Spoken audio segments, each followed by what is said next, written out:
The night was so dark that Samuel couldn't see his own hand in front of his face. The wind howled across the Colorado Plateau with a viciousness that seemed almost personal, as if the wilderness itself was trying to break him. He'd been riding toward the creek for water when he heard it. Not the wind, not the crickets, but something far more terrifying.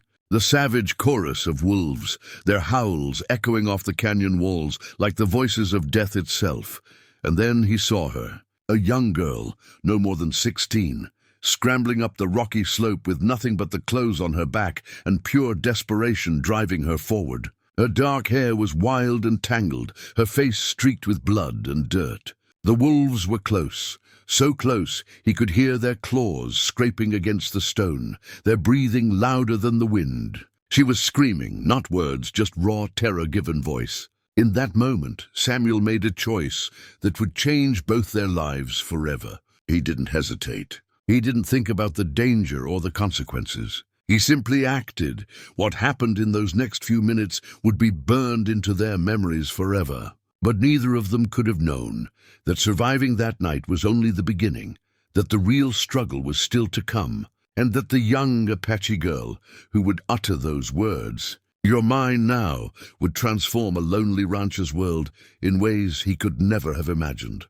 Before we jump back in, tell us where you're tuning in from, and if this story touches you, make sure you're subscribed, because tomorrow I've saved something extra special for you. Samuel Harrison was 43 years old and had spent the last 18 of those years alone. His ranch, situated in the foothills of the San Juan Mountains, was isolated by design. He'd chosen this life, or so he told himself whenever doubt crept in during the long winter nights. The truth was more complicated.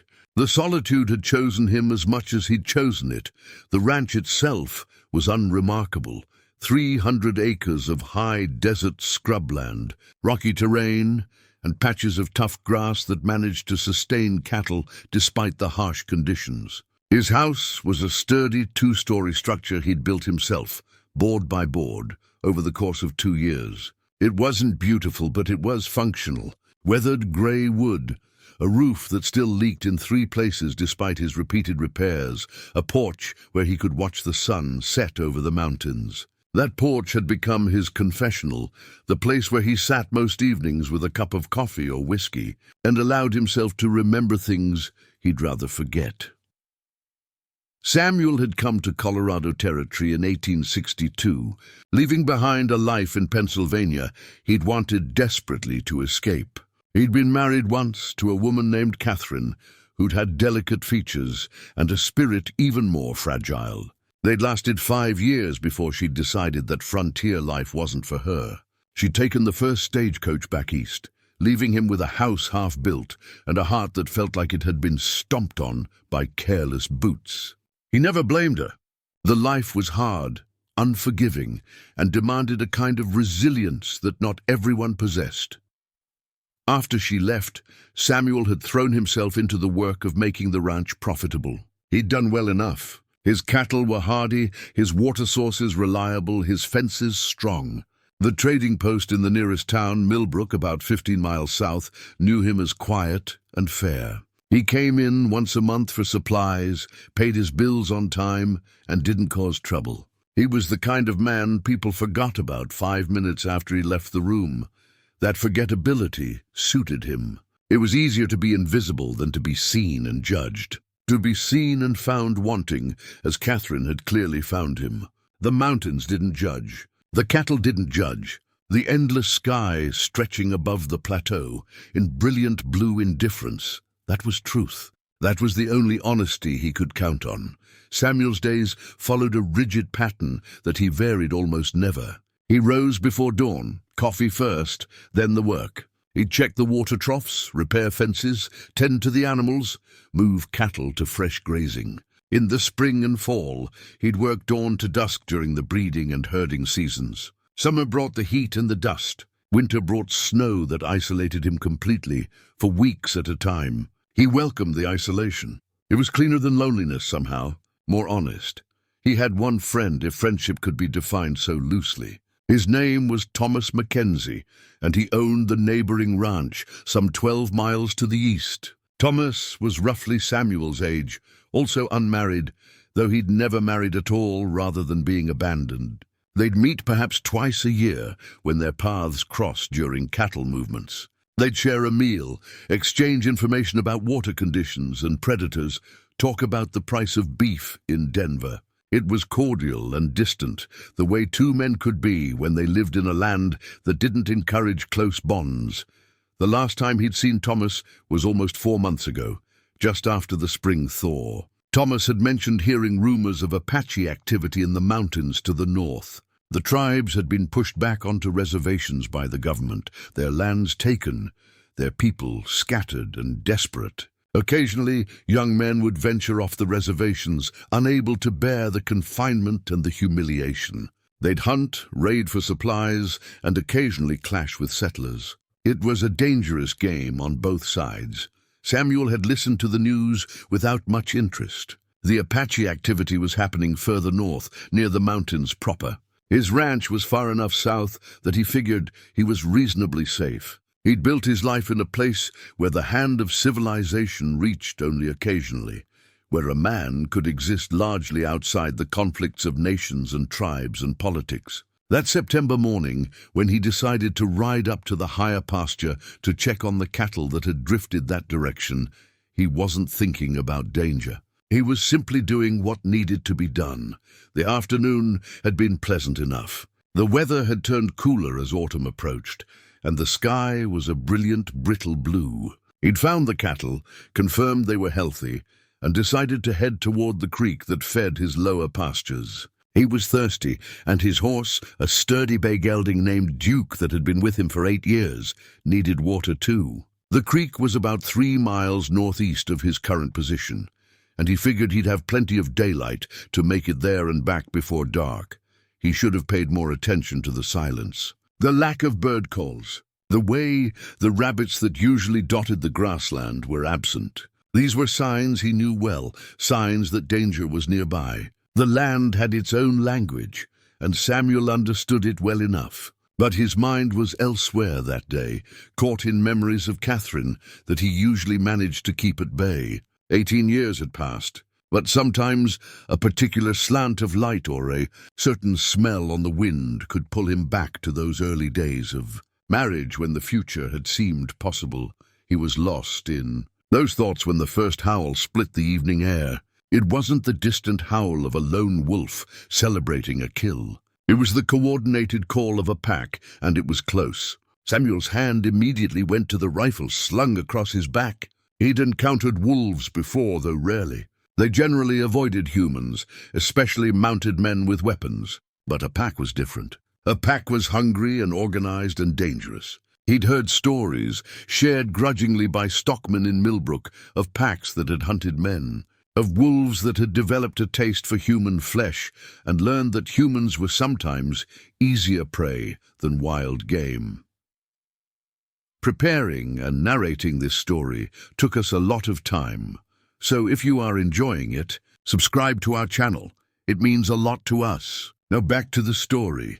The girl's name was Naomi, though Samuel wouldn't learn that until much later. She was 15 years old, born on the Ute Apache reservation that stretched across the Northern Territories. Her father had been a warrior in a different era, before the wars had ended and the tribes had been forced onto lands they'd never chosen. He died 5 years ago, and her mother had followed him 2 years after that, worn down by sorrow and the crushing weight of displacement. Naomi had no siblings. The reservation had become a place of ghosts. She'd fled 3 days ago with nothing but the clothes on her back and a small bundle of cornmeal wrapped in cloth. The reservation was suffocating her. The endless sameness, the poverty, the way the reservation agents looked at the people with contempt that barely concealed their calculations about profit and power. A girl with no family had no protection, no standing. She was useful labor, nothing more. And there were agents who'd made it clear they found her useful in ways that made her skin crawl. She'd heard stories, whispered by older women, about the lands to the south where a person could disappear into the wildness and be free. It was probably a fantasy, but it was better than the certainty of a life stolen piece by piece. So she'd walked away one morning when the sun was still low, following the creek that bordered the reservation until she could no longer see the smoke from the buildings. For 3 days, she'd survived on her wit and the land's generosity. A rabbit she'd trapped, plants she recognized, water from streams. It wasn't much, but it had been enough.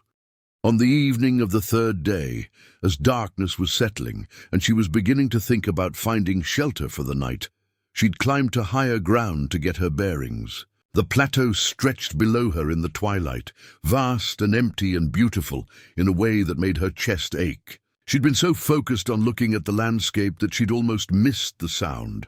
Almost. The low growl of a wolf, closer than any sound should be. Then another, and another, until the air itself seemed to vibrate with the presence of predators.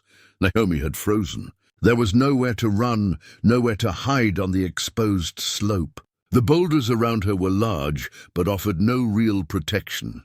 She'd heard the stories of wolf packs. Everyone had. The old men spoke of packs that could take down a horse, that hunted in coordinated patterns that suggested an intelligence beyond mere animal instinct. She'd scrambled upward, seeking higher ground, the cornmeal bundle forgotten, her breath coming in ragged gasps. Her feet had slipped on the loose stone. She'd fallen, caught herself, felt warm blood trickling down her shin where the rocks had torn through her skin. The wolves had appeared as shadows at first, then as solid shapes. She'd counted 6 of them, before fear had made counting impossible. Their eyes reflected the last light of day like lanterns, intelligent and hungry. The pack leader was enormous, easily 200 pounds of muscle and scar tissue. One of his ears was torn, and a long scar ran down his left flank. This was an old wolf, experienced, dangerous. The kind that had learned human flesh isn't so different from deer flesh. She'd screamed, not because she thought it would help, but because the fear had to go somewhere. It had to come out, or it would consume her from the inside. The wolves had circled, not rushing yet, testing her, evaluating the threat she posed. The pack leader had growled, a sound so deep it seemed to come from the earth itself. Naomi had backed away, her hands raised, as if that meant anything to creatures that saw her as nothing but food with 2 legs. She'd known then that she was going to die, not a suspicion but a certainty. The only question was how long it would take and how much it would hurt. That's when she'd heard the gunshot. The sound had cracked across the plateau like lightning, and one of the smaller wolves had yelped and fallen, its front legs buckling beneath it. The pack had hesitated, the coordination breaking for just a moment. A horse had appeared from the darkness below, a dark shape with a rider who was moving with a kind of desperate urgency. The rider had shouted something, a wordless sound meant to intimidate, and had fired again. This time the bullet had kicked up dirt near the pack leader, and the wolf's composure had finally cracked. The wolves had turned their attention to this new threat, this man on horseback who was proving more dangerous than a frightened girl. Samuel had ridden straight at them without hesitation, firing as he went, shouting like a man possessed. He'd seen the girl from a distance, and in that moment everything had aligned.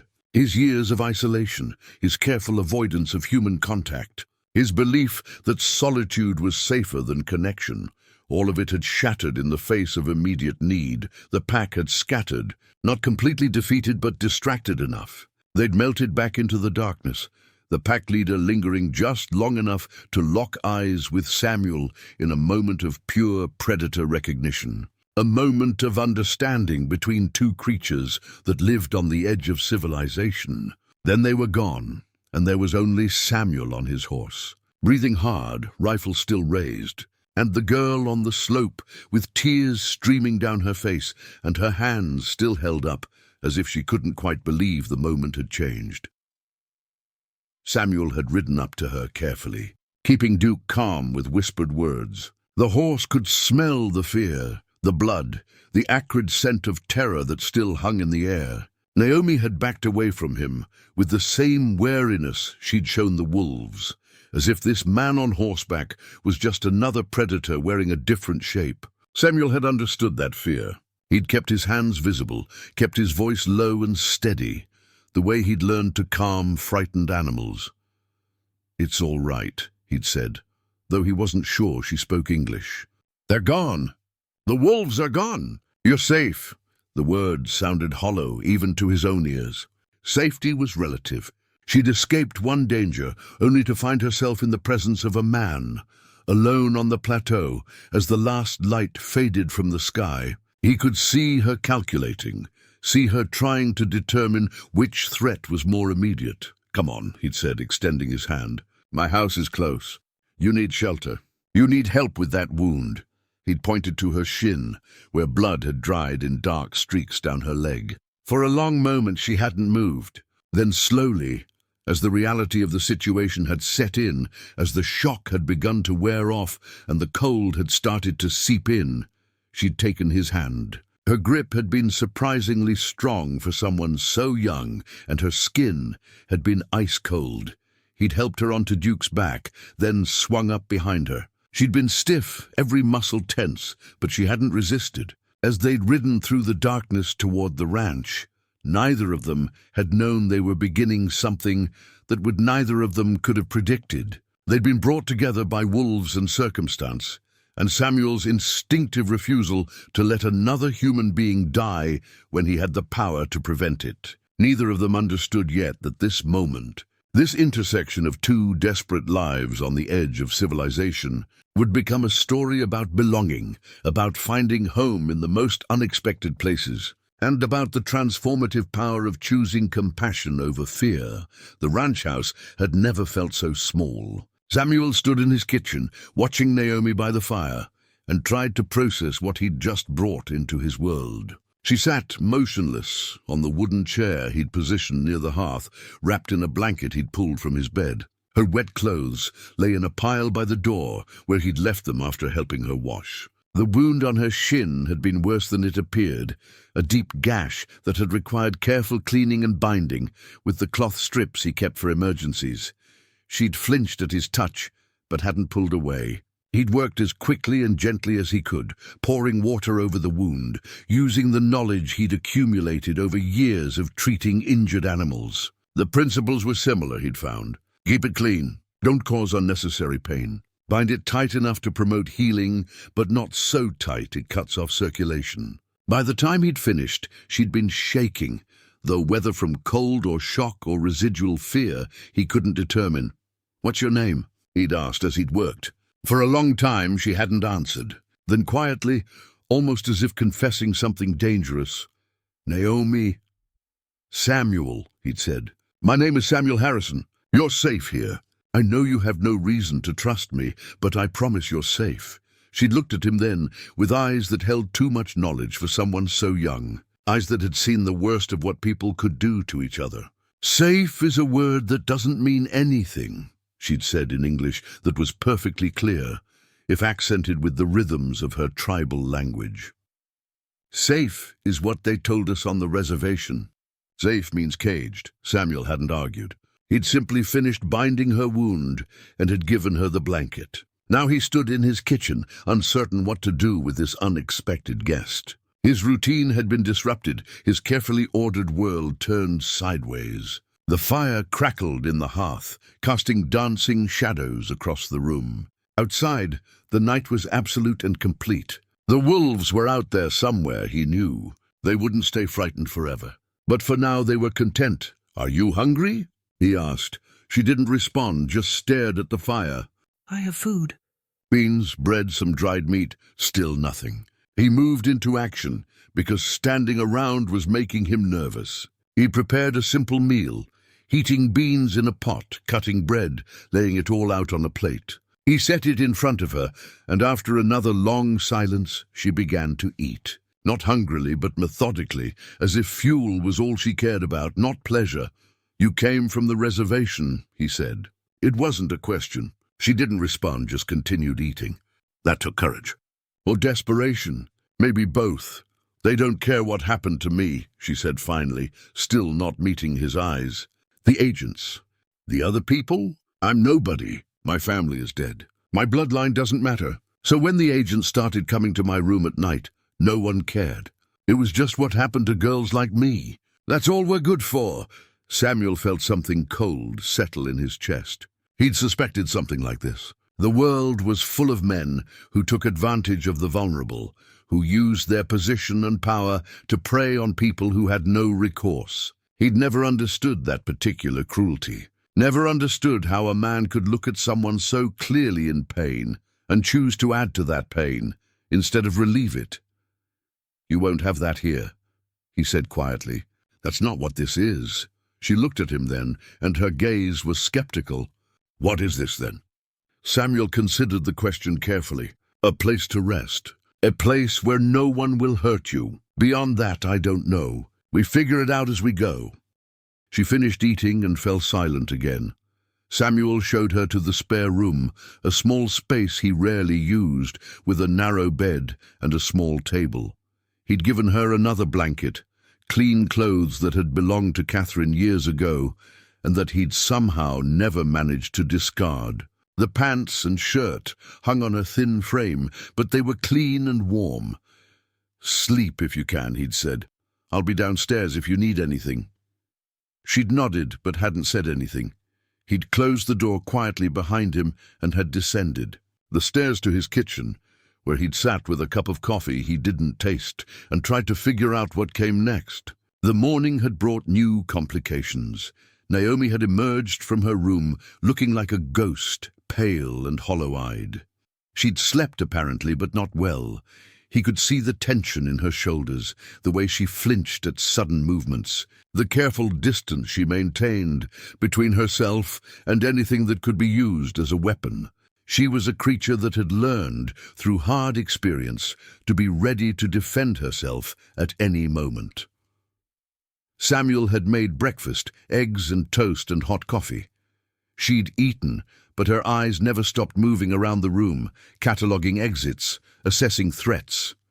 It was a habit he recognized in himself. People who'd learned that the world was dangerous developed that habit. They never truly relaxed. "What happens now?" she'd asked, and he'd heard the underlying question. "Are you going to send me away? Are you going to try to use me the way everyone else has? Are you going to turn me in to the authorities?" Samuel had thought about it carefully before answering. "Now you heal. Your leg needs time, rest, food, clean water. The wound needs to not get infected. After that, we'll figure out what you want to do. If you want to stay here, there's work. Plenty of it. I could use the help around the ranch. If you want to go somewhere else eventually, I'll help you get there. But that's your choice. It has to be your choice." She'd stared at him as if trying to determine if he was lying. People who'd lived with consistent deception had that look. A desperate need to believe mixed with an inability to accept kindness at face value. "You want me to work for you? For free?" "Not for free. You'll eat 3 meals a day, you'll have a bed and clothes. If you stay long-term, I'll pay you wages, but for now, while you're healing, survival. That's the deal." She'd considered this for a long moment. Then, okay. And just like that, everything changed. The first week was an adjustment for both of them. Samuel found that having someone else in the house meant rethinking everything he'd done for 18 years.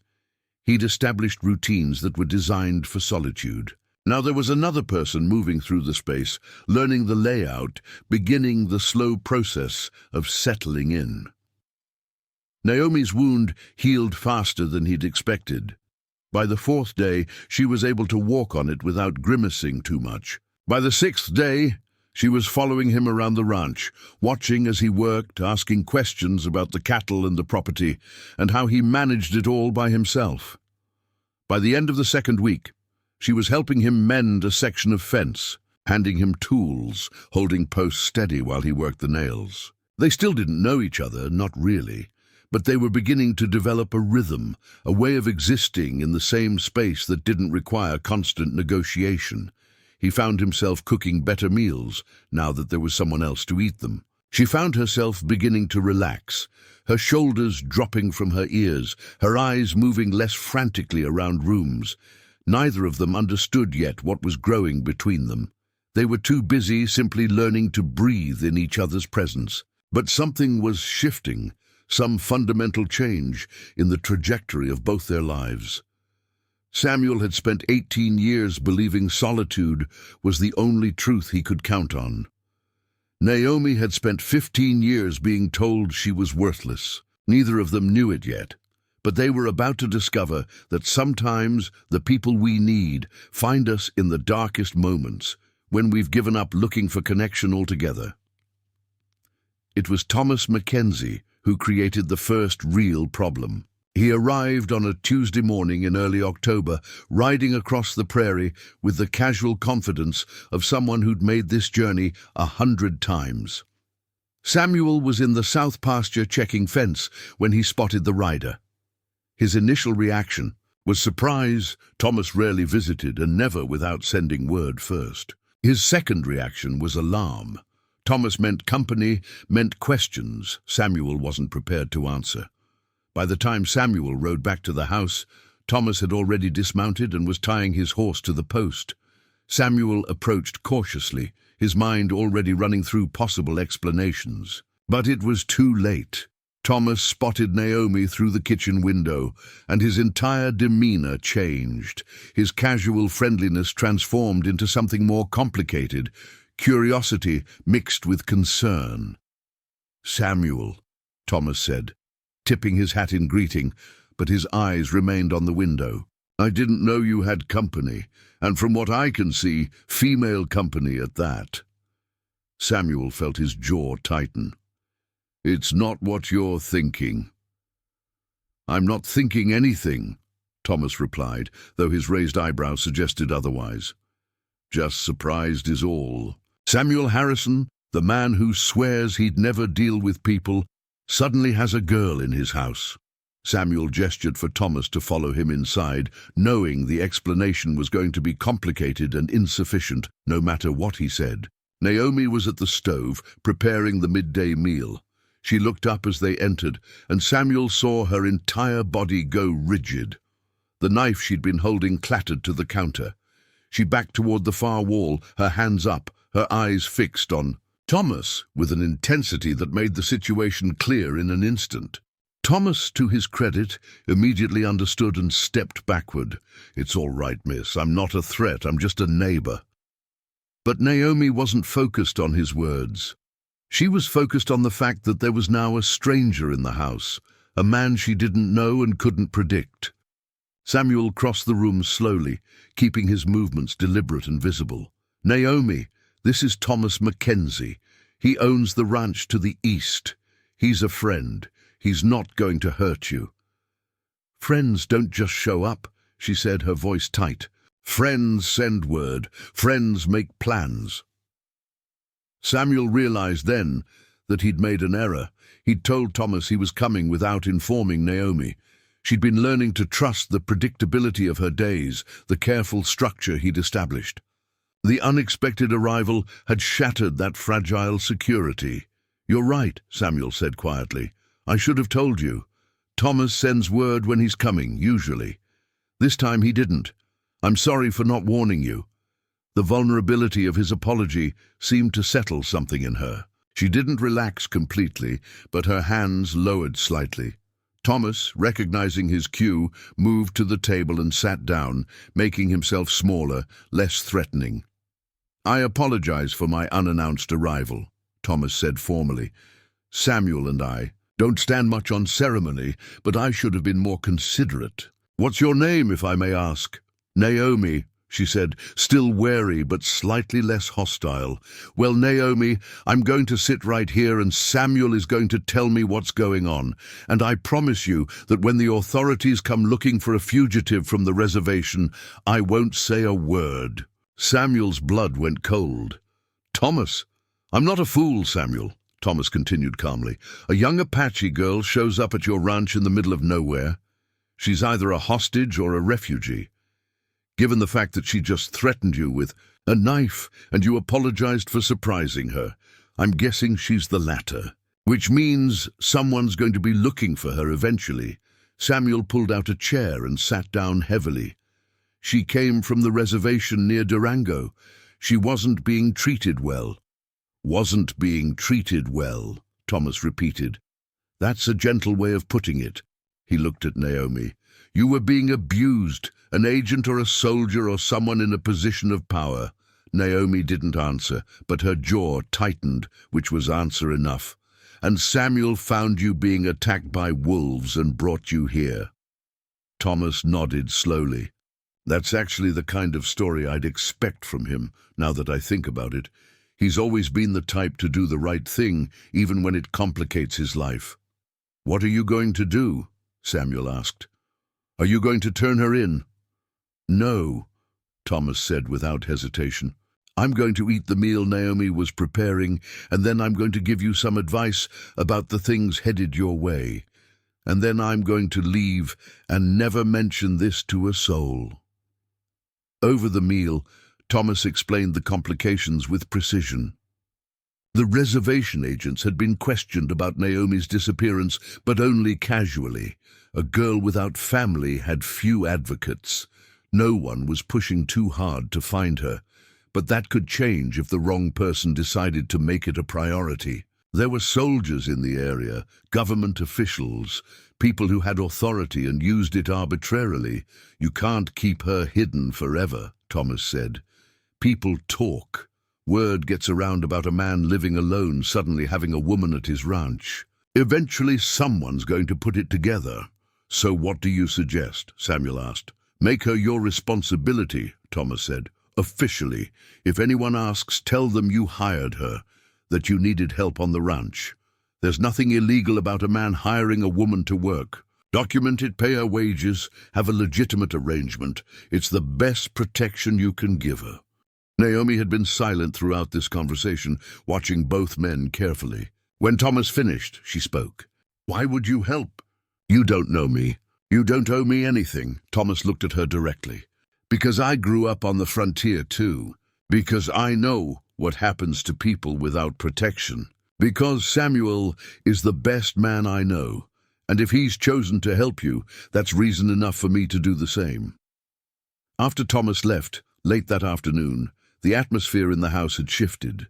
The encounter had forced a conversation that Samuel hadn't been ready to have, but that had been necessary. They sat on the porch as the sun descended toward the mountains, and he'd explained what Thomas had suggested. You'd really do that? Naomi asked. Make it official. Knowing what it means if anyone finds out? Yes, Samuel said simply. You can't live your whole life in hiding. You deserve to exist in the world openly. If I can help with that, I will. She was quiet for a long time, watching the light change, as it always did at this hour. I think I want to stay, she said finally.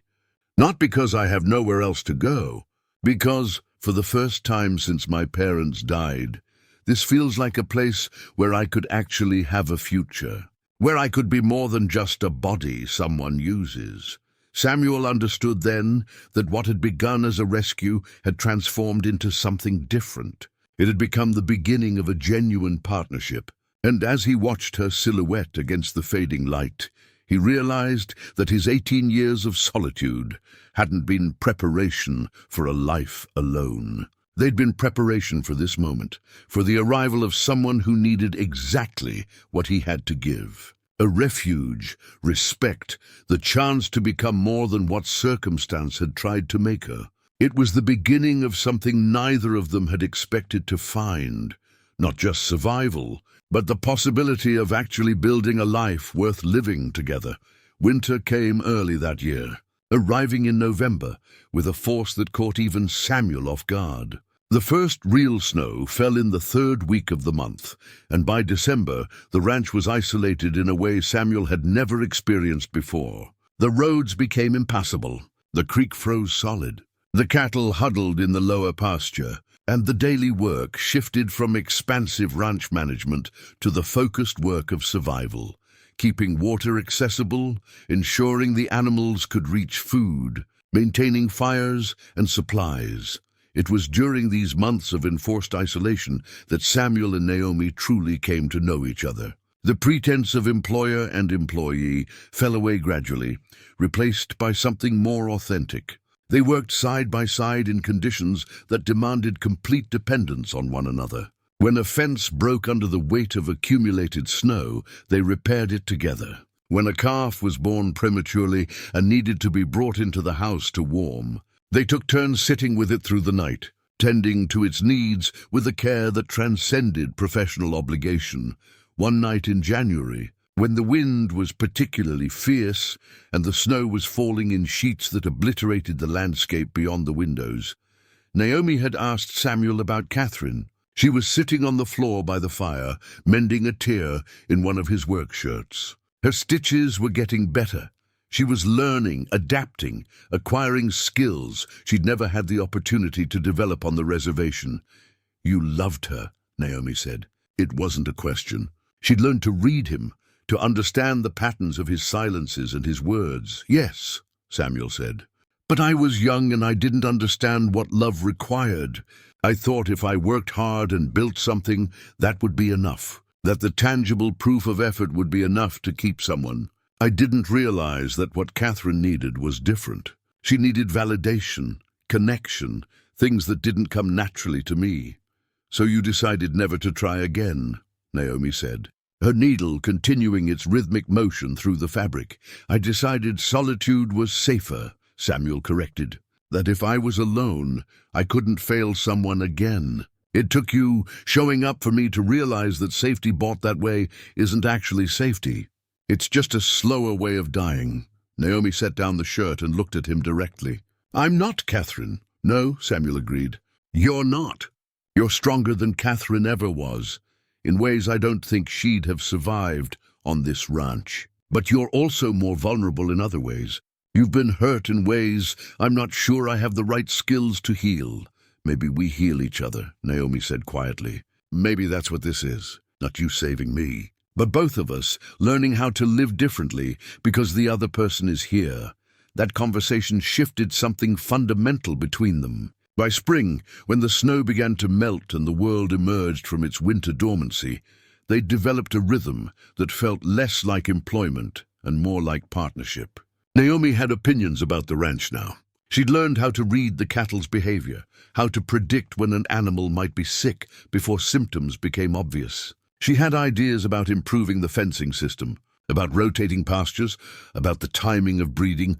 In March, when the first warm days arrived and the creek began running again, Samuel made a trip into Millbrook. He'd been planning this for weeks, but hadn't mentioned it to Naomi.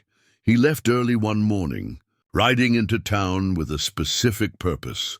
The lawyer in Millbrook was a man named Augustus Fields, a precise individual with cold eyes and a competent mind. Samuel had chosen him specifically because he was known for his discretion and his ability to navigate legal complications without judgment. Samuel spent 2 hours in his office outlining what he wanted to accomplish: a clear, official employment contract for Naomi, wages, legal status, documentation that would hold up if anyone questioned her presence.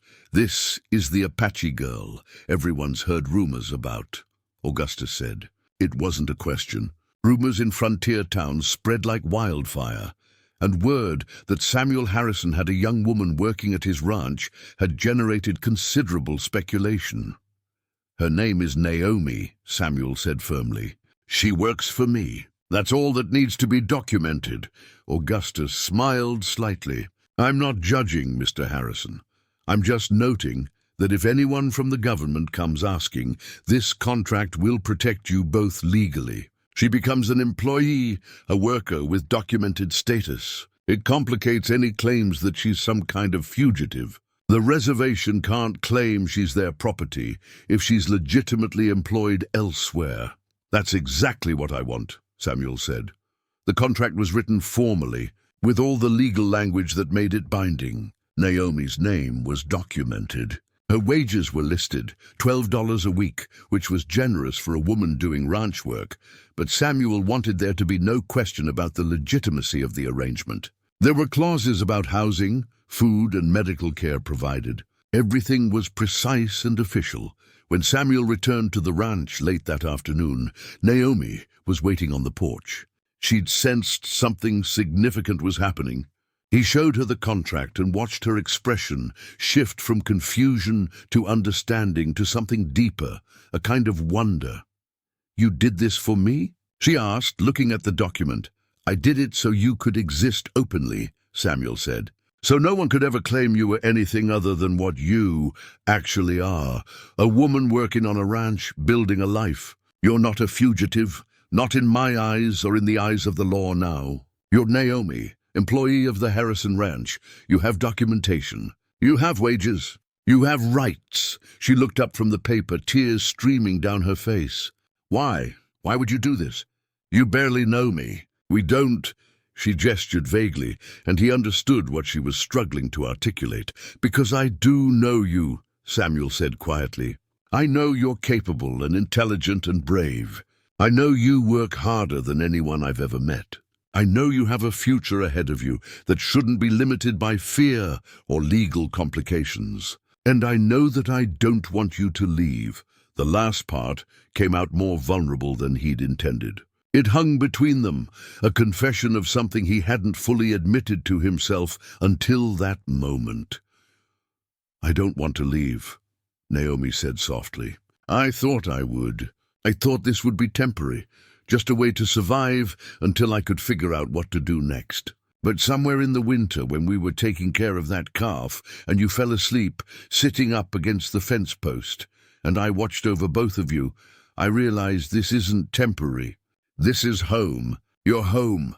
They stood on the porch as the sun descended toward the mountains, and for the first time since they'd met, the space between them felt charged with possibility rather than uncertainty. Samuel reached for her hand, and she didn't pull away. Her grip was warm and solid and real. I know this is complicated, Samuel said. I know there are people in town who have opinions about us. I know there are legal complications that might not ever fully resolve. But I need you to know that I see a future with you. Not as an employee, as a partner, as someone I'm building something real with. Naomi smiled, and for the first time, he saw something in her expression that looked like genuine happiness. Then let's build it, she said. Let's take this ranch and this life and make it ours. Let's prove that two broken people can become something whole together. That moment on the porch marked a shift in their relationship from survival-based interdependence to something consciously chosen. It was the moment when the girl who'd fled the reservation in desperation and the man who'd lived in deliberate isolation both chose something different. They chose each other. They chose to stop running from life and start building towards something meaningful. And neither of them knew yet how that choice would transform not just their own lives, but the lives of everyone around them. By late spring, the truth about Samuel and Naomi's relationship had become open knowledge in Millbrook. It wasn't discussed directly. Frontier towns had their own codes of discretion, but everyone knew. The way people looked at them when they came into town together, the subtle shift in conversation when they entered a room, the wives who nodded politely but whose eyes held judgment, the merchants who were scrupulously fair in their dealings but whose courtesy felt calculated rather than genuine. They'd gone to the general store one Saturday morning in June to purchase supplies. Samuel had his usual list: nails, rope, flour, sugar, salt. Naomi had added to it cloth for making new clothes, thread in several colors, a small ledger for keeping track of the cattle breeding schedule. She was learning to read and write, and Samuel was teaching her from an old primer he'd found in the house, left behind by Catherine years ago. The edges were worn, and the margins were filled with Naomi's careful handwriting, practicing letters and simple words. The store owner, a thin man named Willis, had processed their purchases with his usual efficiency. But as he'd calculated the bill, his jaw had tightened almost imperceptibly. "That'll be $47.30, he'd said, looking at the itemized list rather than at them. Samuel had paid without comment. But as they were leaving, Willis had called out, his voice carrying a weight that made other customers pause. "Mr. Harrison, there's talk around town. I'm not one to spread rumors, but I thought you should know. Some of the cavalry officers have been asking questions about employment practices in the territory, about whether any settlers have Indians working for them without proper documentation." Samuel had turned back, his expression carefully neutral. "Naomi's employment is fully documented with a lawyer in this town. Everything is legal and above board. I believe you, Willis had said, and he'd seemed to mean it. I'm just saying the cavalry doesn't always care about documentation. They have their orders, and their orders sometimes override local law. The warning had been delivered with genuine concern, which somehow made it more unsettling. That evening, back at the ranch, Samuel and Naomi had discussed it while they worked their evening routine, feeding the animals, mending equipment, preparing the next day's work. The conversation had been careful and measured, both of them trying to process the implications. They're going to come for me eventually, aren't they? Naomi had said. It wasn't a question born of panic, but from simple clarity. She'd lived long enough to understand how power worked. The cavalry, the reservation agents, someone. They don't like loose ends. If they do, we'll face it, Samuel had said. But even as he'd said it, he'd known it wasn't quite true. They couldn't simply face it. The law was on the government's side, and the government was increasingly brutal in its treatment of Indians, particularly those who'd abandoned reservation life.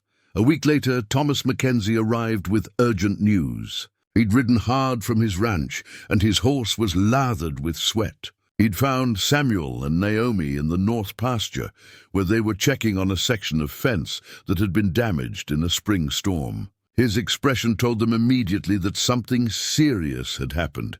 Cavalry detachment came through yesterday, Thomas said, not bothering with pleasantries. Looking for a fugitive from the reservation. Young woman Apache fled approximately 8 months ago. They've got descriptions? Someone in Millbrook has apparently been talking. Samuel felt something cold settle in his stomach. How detailed are the descriptions? Detailed enough that anyone who knows Naomi would recognize her immediately. Age, tribal markings, the scar on her shin from her escape. They know she came south. They're searching every ranch in a 50-mile radius. Naomi had gone very still. I should leave. I shouldn't have stayed this long. I've put you both in danger. You're not going anywhere, Samuel said, and there was steel in his voice that neither Thomas nor Naomi had heard before. They don't have jurisdiction to take you if you're legitimately employed. Augustus Fields made sure the paperwork was ironclad. Samuel, the cavalry doesn't care about paperwork, Thomas said quietly. I'm not telling you this to frighten you unnecessarily. I'm telling you because a detachment is going to come here within the next few days, and you need to be prepared for that. The cavalry detachment arrived on a Tuesday morning, led by a captain named Hartley, who had the bearing of a man accustomed to obedience. There were 8 soldiers in total, all mounted, all carrying rifles. They surrounded the ranch house with the practiced efficiency of men who'd done this many times before. Samuel was working the south pasture when he spotted them. His first instinct was to run, to get Naomi and flee to the mountains. But running was an admission of guilt, and they'd done nothing wrong. He rode back to the house at a controlled pace, his mind running through every possible scenario. Naomi was on the porch when he arrived, and she was wearing her work clothes, the practical pants and shirt she'd started wearing once the ranch work had demanded it. Her hair was tied back in a neat braid. She looked like exactly what she was, an employee of the ranch, a woman engaged in honest work. Samuel dismounted slowly and approached the cavalry with his hands visible. "Captain Hartley?" he addressed the lead officer. "Mr. Harrison," Hartley replied, his eyes moving from Samuel to Naomi and back again. "We're here on official business. We're looking for a young Apache woman who fled from the reservation approximately 8 months ago. We have information suggesting she might be in this area." "You're looking at her," Samuel said calmly. "Naomi has been employed at this ranch for the past 8 months. Her employment is fully documented with a lawyer in Millbrook. She's not a fugitive. She's an employee." Hartley's expression didn't change, but something shifted in his bearing. He'd clearly been expecting either denial or defiance. He'd not been expecting calm cooperation. "We need to verify this." "Do you have documentation?" "Inside the house." "I'll get it for you," Samuel said, and he walked into the house with Captain Hartley trailing behind. Naomi remained on the porch, her demeanor unchanged. Samuel retrieved the employment contract from the desk where he kept his important papers. It was written on the official letterhead of Augustus Fields's law office, bearing his seal and signature. It was, in every technical sense, completely legitimate. Hartley read through it carefully, his jaw working slightly as if he were chewing on something distasteful. "This appears to be in order," he said finally. "However, there are concerns about her status as an Apache. The tribes are under government authority, and a member of a tribe cannot simply leave and accept outside employment without authorization." "She didn't leave as a member of the tribe," Samuel said. "She left as an individual fleeing circumstances that violated her safety and dignity. By the time I employed her, she was no longer under tribal jurisdiction. She was simply a person seeking work. That's not illegal." Hartley studied him for a long moment, and Samuel could see the calculation happening behind the officer's eyes. The situation was legally ambiguous enough that pushing too hard could create complications with the territorial government and local authorities. The documentation was solid. Naomi was clearly not being held against her will. And Captain Hartley, whatever his personal inclinations, had to operate within the bounds of law. "I don't have the authority to remove her," Hartley said finally. "My orders are to locate fugitives and return them to reservation jurisdiction. However, based on this documentation, she's not technically a fugitive. She's legitimately employed. You're a lucky man, Mr. Harrison. If this paperwork had been lacking in any way, I would have had no choice but to take her back." "I understand," Samuel said, "and I appreciate you handling this professionally." Hartley moved toward the door, then paused. "One piece of advice, Mr. Harrison. This situation is going to draw attention. Not all of it will be friendly. The government has plans for the territories, and settlers who complicate those plans by creating relationships with Indians tend to find themselves increasingly unwelcome. You might want to consider what that means for your future." After the cavalry had left, riding across the prairie with the same precision with which they'd arrived, Samuel and Naomi sat on the porch in silence. The encounter had shaken something loose in both of them. The threat was real. The danger was tangible. The documentation had protected them this time, but it wouldn't protect them forever. "We could leave," Naomi said finally. "Go somewhere far from here, somewhere where people don't care about tribal jurisdiction or government authority.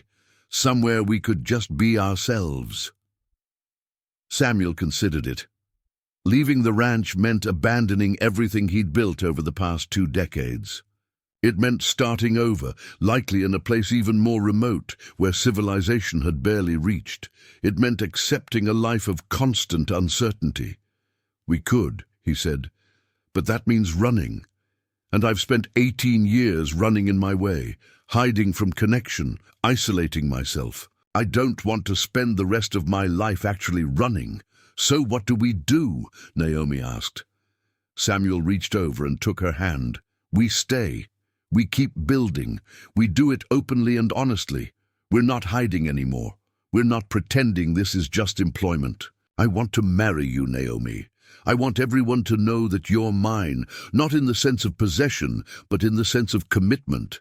I want to build a life with you that's so legitimate, so deeply rooted in this land and this community, that no cavalry officer can question it." Naomi turned to face him fully, her eyes searching his for any sign of hesitation. "You understand what that would mean, the scandal it would cause, the social consequences?" "I understand," Samuel said, "and I don't care. I spent half my life being respectable and miserable. I'd rather spend the rest of it with you and face whatever consequences that brings." "Then yes," she said, "yes, I'll marry you. Yes, I'll make a life with you. Yes, I'm yours, and you're mine." Those words, "you're mine now," carried weight beyond their simple meaning. They were a declaration of possession in the truest sense, not ownership that diminished or controlled. Possession that meant commitment, that meant choosing each other in the face of every reasonable argument against it. That meant standing together regardless of external judgment. The cavalry's visit had clarified something fundamental for both of them. Life was too short and too uncertain to waste time on caution or pretense. They'd found each other against impossible odds. They'd built something real from the ruins of their separate despair. And now they were going to claim it fully, without apology or equivocation. The world might judge them, society might reject them, but they would face it together, stronger in their union than they'd ever been apart. And in that moment, sitting on the porch of the ranch house they'd transformed together, they both understood that their story wasn't ending. It was just beginning. The decision to marry Naomi openly and publicly was more than a romantic gesture. It was a deliberate act of defiance against a system designed to control and fragment indigenous lives. Samuel understood this on a visceral level that went beyond personal emotion. He was challenging the authority of the government to dictate who could work with whom, who could live with whom, who could build a life with whom. In marrying Naomi, he was making a statement that transcended the boundaries of the individual, ranch and rippled outward into the broader social and political landscape of the territory. The wedding was set for late July in the small church in Millbrook. Samuel had made the arrangements himself, walking into the church office where Father Michael, the priest, maintained his records. Father Michael was an old man, weathered by decades on the frontier, and he'd seen enough human tragedy and resilience to know better than to judge quickly. "I want to marry Naomi," Samuel had said simply. "She works on my ranch. We want to be married in the church publicly, with documentation. I'm aware this might cause complications, but I'm asking for it anyway."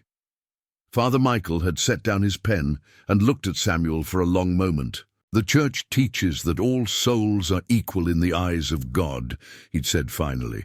"I won't pretend that this won't create difficulties in the community, but I also won't pretend that denying two people the sacrament of marriage serves any legitimate spiritual purpose. You want to marry her? Then we'll marry you.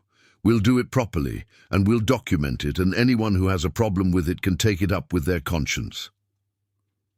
News of the upcoming wedding spread through Millbrook like wildfire. The reactions were complex and contradictory. Some people refused to attend out of principle. Others attended specifically to bear witness to what they viewed as an abomination. Some came out of genuine curiosity, and a smaller number came because they believed that love, in whatever form it took, was worth celebrating. Thomas Mackenzie was Samuel's best man. He stood beside him at the altar dressed in the formal clothes he rarely wore, his weathered face set in an expression of quiet determination. It was a gesture that meant more than Samuel could fully articulate. Thomas was risking his own social standing by publicly supporting the marriage. He was making it clear that he valued his friendship with Samuel more than he valued the opinions of those who viewed the union as morally wrong. Naomi walked into the church alone, having decided that she wanted no one to give her away. She wasn't anyone's property to transfer. She was coming to this marriage as an equal, and everything about her bearing made that clear. She wore a dress that Elizabeth Holloway had commissioned from a dressmaker in Denver. It was practical, yet elegant, made of blue cloth that brought out the depth of her eyes. Her hair was loose and fell in waves down her back, adorned with wildflowers that Samuel had picked from the meadow behind the ranch. When she reached the altar and took Samuel's hand, he felt something shift in the room. The energy changed. It was as if the skeptics and the curious alike could sense that this was no casual affair, no moment of weakness or rebellion. This was two people choosing each other with full awareness of the cost. Father Michael's words were simple and traditional. He didn't make references to their backgrounds or the controversies surrounding the union. He simply spoke about commitment, about the sanctity of marriage, about the power of two people choosing to build a life together. When he asked if anyone had objections, there was a long, tense silence. No one spoke. The moment passed, and the ceremony continued. When Father Michael pronounced them husband and wife, Samuel kissed Naomi, and she kissed him back without hesitation or self-consciousness. The kiss was an affirmation not just of their love but of their choice to stand together against the current of social opposition. Those who watched would remember it. Some would tell the story with reverence, others would retell it with disgust, but it would be impossible to ignore. The aftermath of the wedding was neither as catastrophic nor as beneficial as Samuel had feared or hoped. Life simply continued, but with new complications and new possibilities. The town largely accepted the marriage as a fait accompli, though the social ostracism had a peculiar quality to it.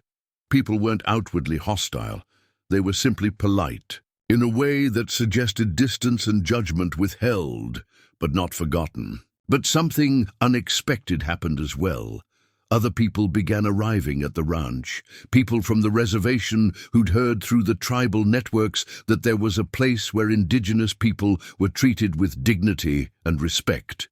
Naomi's story spread among the people, carried through whispered conversations and careful communications. A girl had fled, a man had helped her, they'd married, they were building something real together. Within 2 years, the Harrison Ranch had transformed into something neither Samuel nor Naomi had fully anticipated. Naomi had become a teacher to younger Apache girls who'd managed to escape reservation situations. She taught them reading, writing, arithmetic. More importantly, she taught them that they had value, that their futures didn't have to be determined by systems designed to exploit them. Samuel found himself becoming an advocate of sorts, quietly, hiring indigenous people who came to him seeking work, providing them with legitimate documentation that gave them protection and rights. Thomas Mackenzie became a crucial partner in this expanding mission. He'd started hiring Apache workers as well, and his ranch became a haven for people seeking escape from reservation life. The two neighboring ranches formed a kind of informal network of protection and opportunity, places where people could come and build lives beyond the reach of government authority and institutional abuse. 5 years after saving Naomi from the wolves, Samuel stood in his expanded ranch house. They'd added rooms to accommodate Naomi's school and the growing community, and looked at what they'd built. Naomi was in the next room, teaching 3 young girls how to manage household finances. Outside, workers moved through the property with the purposefulness of people engaged in honest work and building something that mattered. The cattle herd had grown, the fences were strong, the water sources were secure. That evening, Naomi joined him on the porch, as she did most nights when the work was done. She was pregnant now, carrying their first child. Her hand rested on her growing belly, and her expression held a peace that Samuel still found remarkable. This was a woman who'd been told she was worthless, who'd been victimized and exploited, who'd fled into darkness with only the hope of survival. Now she was building something, creating a future, bringing life into the world. "Do you ever regret it?" she asked him. It was a question she'd asked before, but at intervals, as if checking in on something important. "Never," Samuel said. And he meant it completely. Saving your life was the best decision I ever made. Not just because I love you, though I do, but because it saved my life too. I'd been dying in small ways for 18 years, and I didn't even know it. You brought me back to life. I had a dream last night, Naomi said, about the night you found me, about the wolves. It wasn't frightening like it usually is. I was running and they were chasing, but then you came, and I remember thinking, that's the person who'll save my life. I didn't know it consciously then, but something knew. Something in me recognized that you were the one who could help me become who I was meant to be." Samuel pulled her close, and she rested her head on his shoulder. Below them, the valley stretched out in the gathering darkness, lights beginning to appear in the windows of houses where people were settling in for the evening. Some of those houses belonged to workers they'd hired. Some belonged to neighbors who'd chosen to support their vision. Some belonged to people who still disapproved, but had learned to keep quiet about it. "What do you think our child will become?" Naomi asked. "Whatever they choose to be," Samuel said. They'll be born to parents who chose each other. They'll be born into a world where their mother was told she had no value and proved that wrong through sheer determination and courage. They'll be born into a place where people help each other, where dignity is respected, where the future is something you build rather than something imposed on you. They can be anything. Our child will be both, Naomi said. Apache and American, indigenous and settler. They'll belong to both worlds and neither. They'll have to navigate complications we can't fully imagine. Yes, Samuel acknowledged. But they'll have something their parents didn't. They'll have parents who love them, who've fought for what's right, and who've proven that it's possible to build something meaningful across the divides that society insists are insurmountable. Years later, when stories were told about Samuel Harrison and Naomi, when word spread through the territories about the rancher and the Apache girl, the focus would inevitably be on the drama of their union, the scandal, the defiance of social convention, the marriage that shouldn't have happened but did. But Samuel and Naomi knew the real story was something deeper and more transformative than scandal. It was about two broken people who'd found each other in the darkest possible circumstances and had the courage to build something real, something that challenged systems of oppression and created space for healing. Every indigenous person they helped find work and dignity. Every girl Naomi taught who would go on to teach others. Every worker they hired who'd gained skills and confidence and the documentation that protected them. Every moment of their lives together, they all rippled outward, creating change that would outlast them both. That night on the porch, as darkness settled completely and the stars emerged overhead, Samuel and Naomi sat together in companionable silence. They'd come so far from that September evening when wolves had threatened to destroy one life while revealing another. They'd transformed that moment of terror and rescue into a foundation for something that mattered.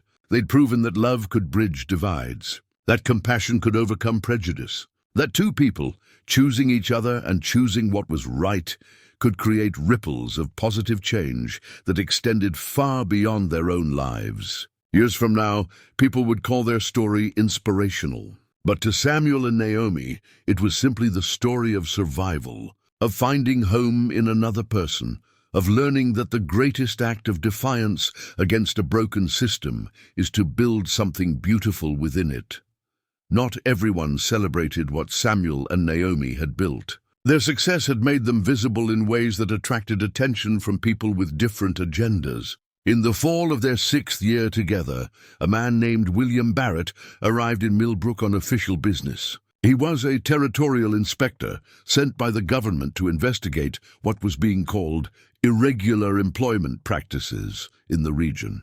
The accusations were vague but pointed: settlers harboring fugitives, Indians being employed without proper authorization, potential violations of federal regulations regarding tribal jurisdiction. Barrett was different from Captain Hartley.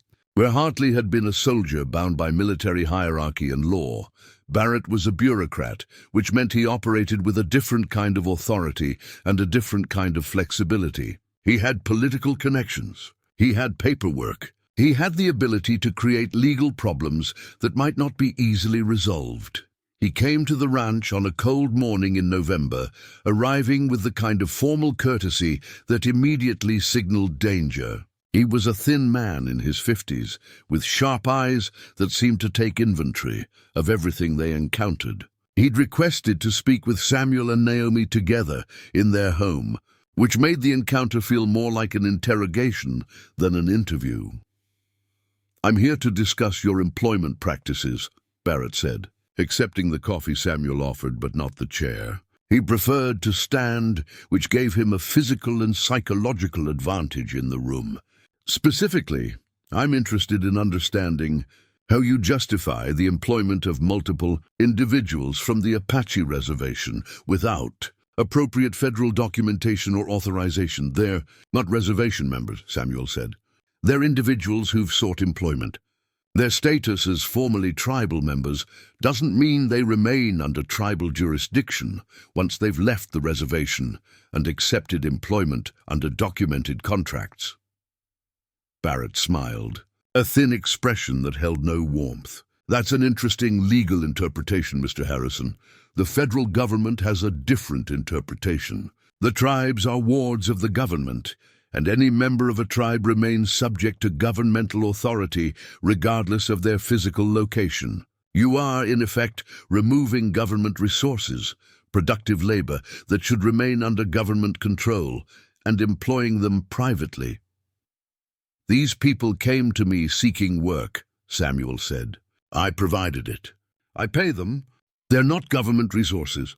They're human beings who deserve the right to work and support themselves. That's a sentimental view, Barrett said, but it doesn't align with how the government views the situation.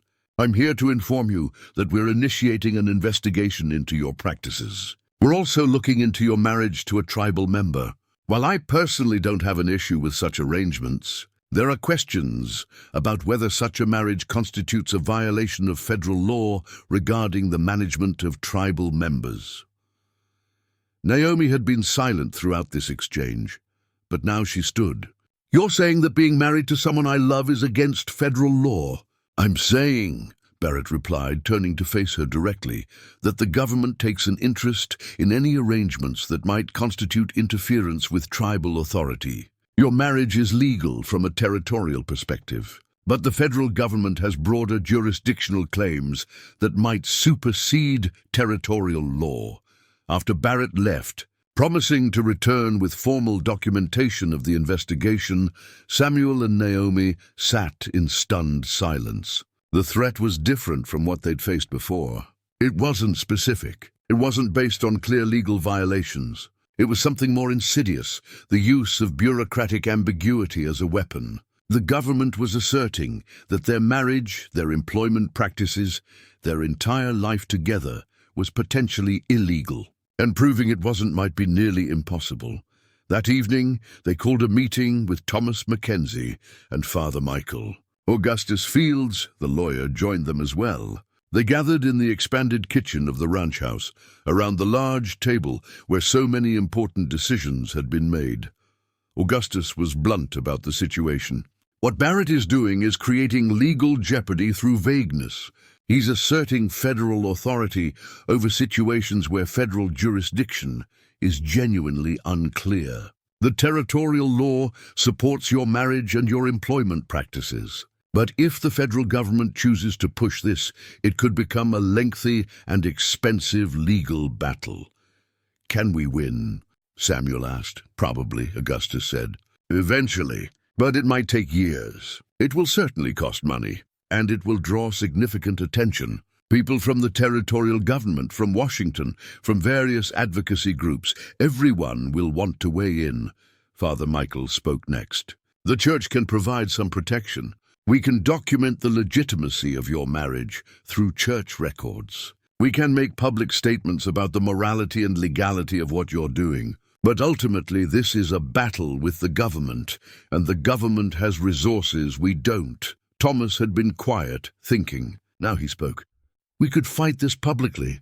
We could bring in journalists. We could make this a story about government overreach and injustice against indigenous people. Public pressure is sometimes more effective than legal arguments. Or, Samuel said slowly, we could negotiate. If Barrett's goal is to maintain government authority over tribal members and resources, maybe we can find a compromise that addresses his concerns while allowing us to continue what we're doing. That approach yielded an unexpected development. When Samuel requested a meeting with Barrett, the inspector agreed, and during their conversation, Samuel learned something important. Barrett's ultimate concern wasn't actually about the marriage or the employment practices. His concern was about precedent. If the government allowed settlers to simply hire tribal members and absorb them into civilian employment, it complicated the government's broader control strategy. The reservation system worked because it concentrated tribal members in specific locations where they could be monitored and managed. What if, Samuel proposed, we establish a formal arrangement where employment of tribal members is documented through federal channels? You maintain awareness of who's employed where. The tribal members get legitimacy and protection through federal documentation, and the government maintains the oversight it needs. Barrett's response suggested he was open to the idea. Not enthusiastically, but open. Over the following months, a process was developed. It wasn't perfect, and it wasn't what they'd hoped for, but it created a framework where indigenous people could work for private employers while the government maintained knowledge of their whereabouts. It was a compromise that sacrificed some privacy and autonomy but provided legal protection and legitimacy. The process of negotiating and establishing the framework took a toll on Samuel and Naomi.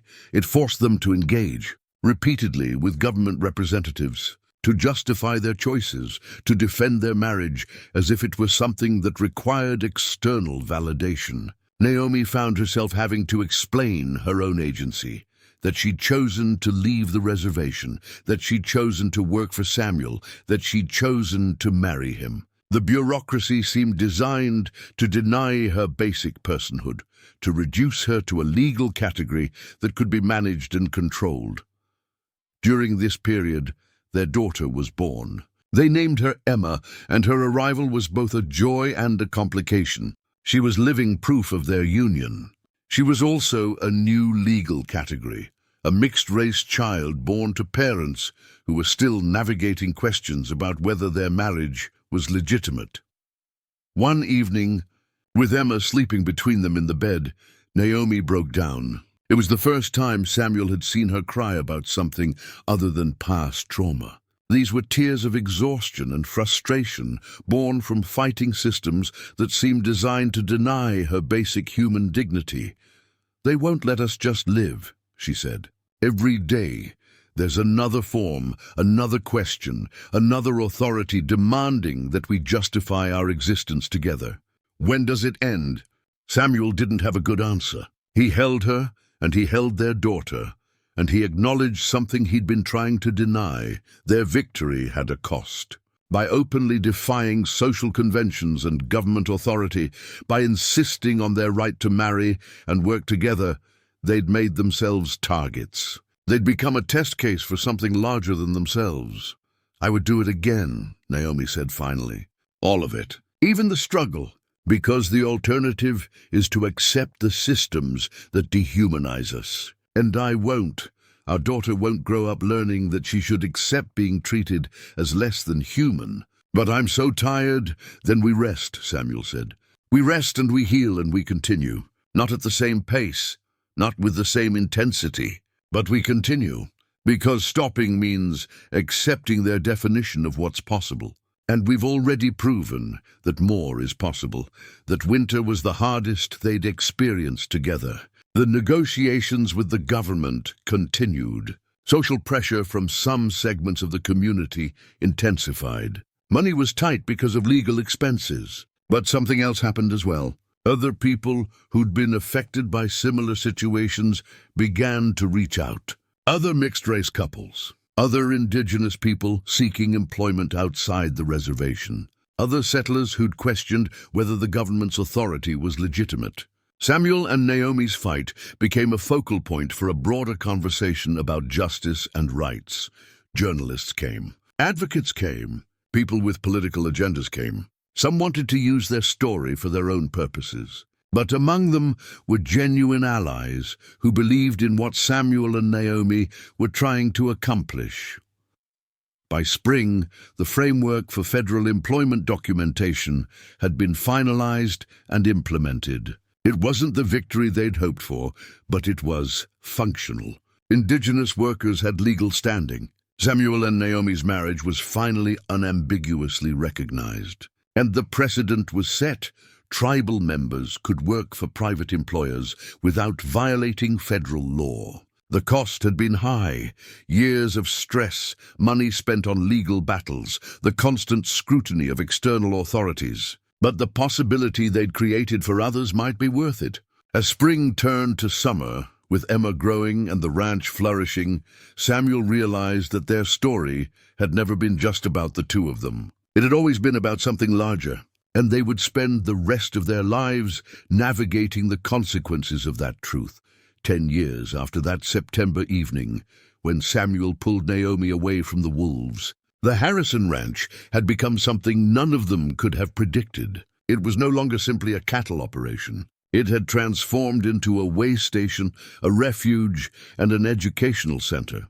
The ranch sprawled across nearly 500 acres now, with multiple structures built to accommodate the growing community that had formed around Samuel and Naomi's vision. Naomi's school had expanded dramatically.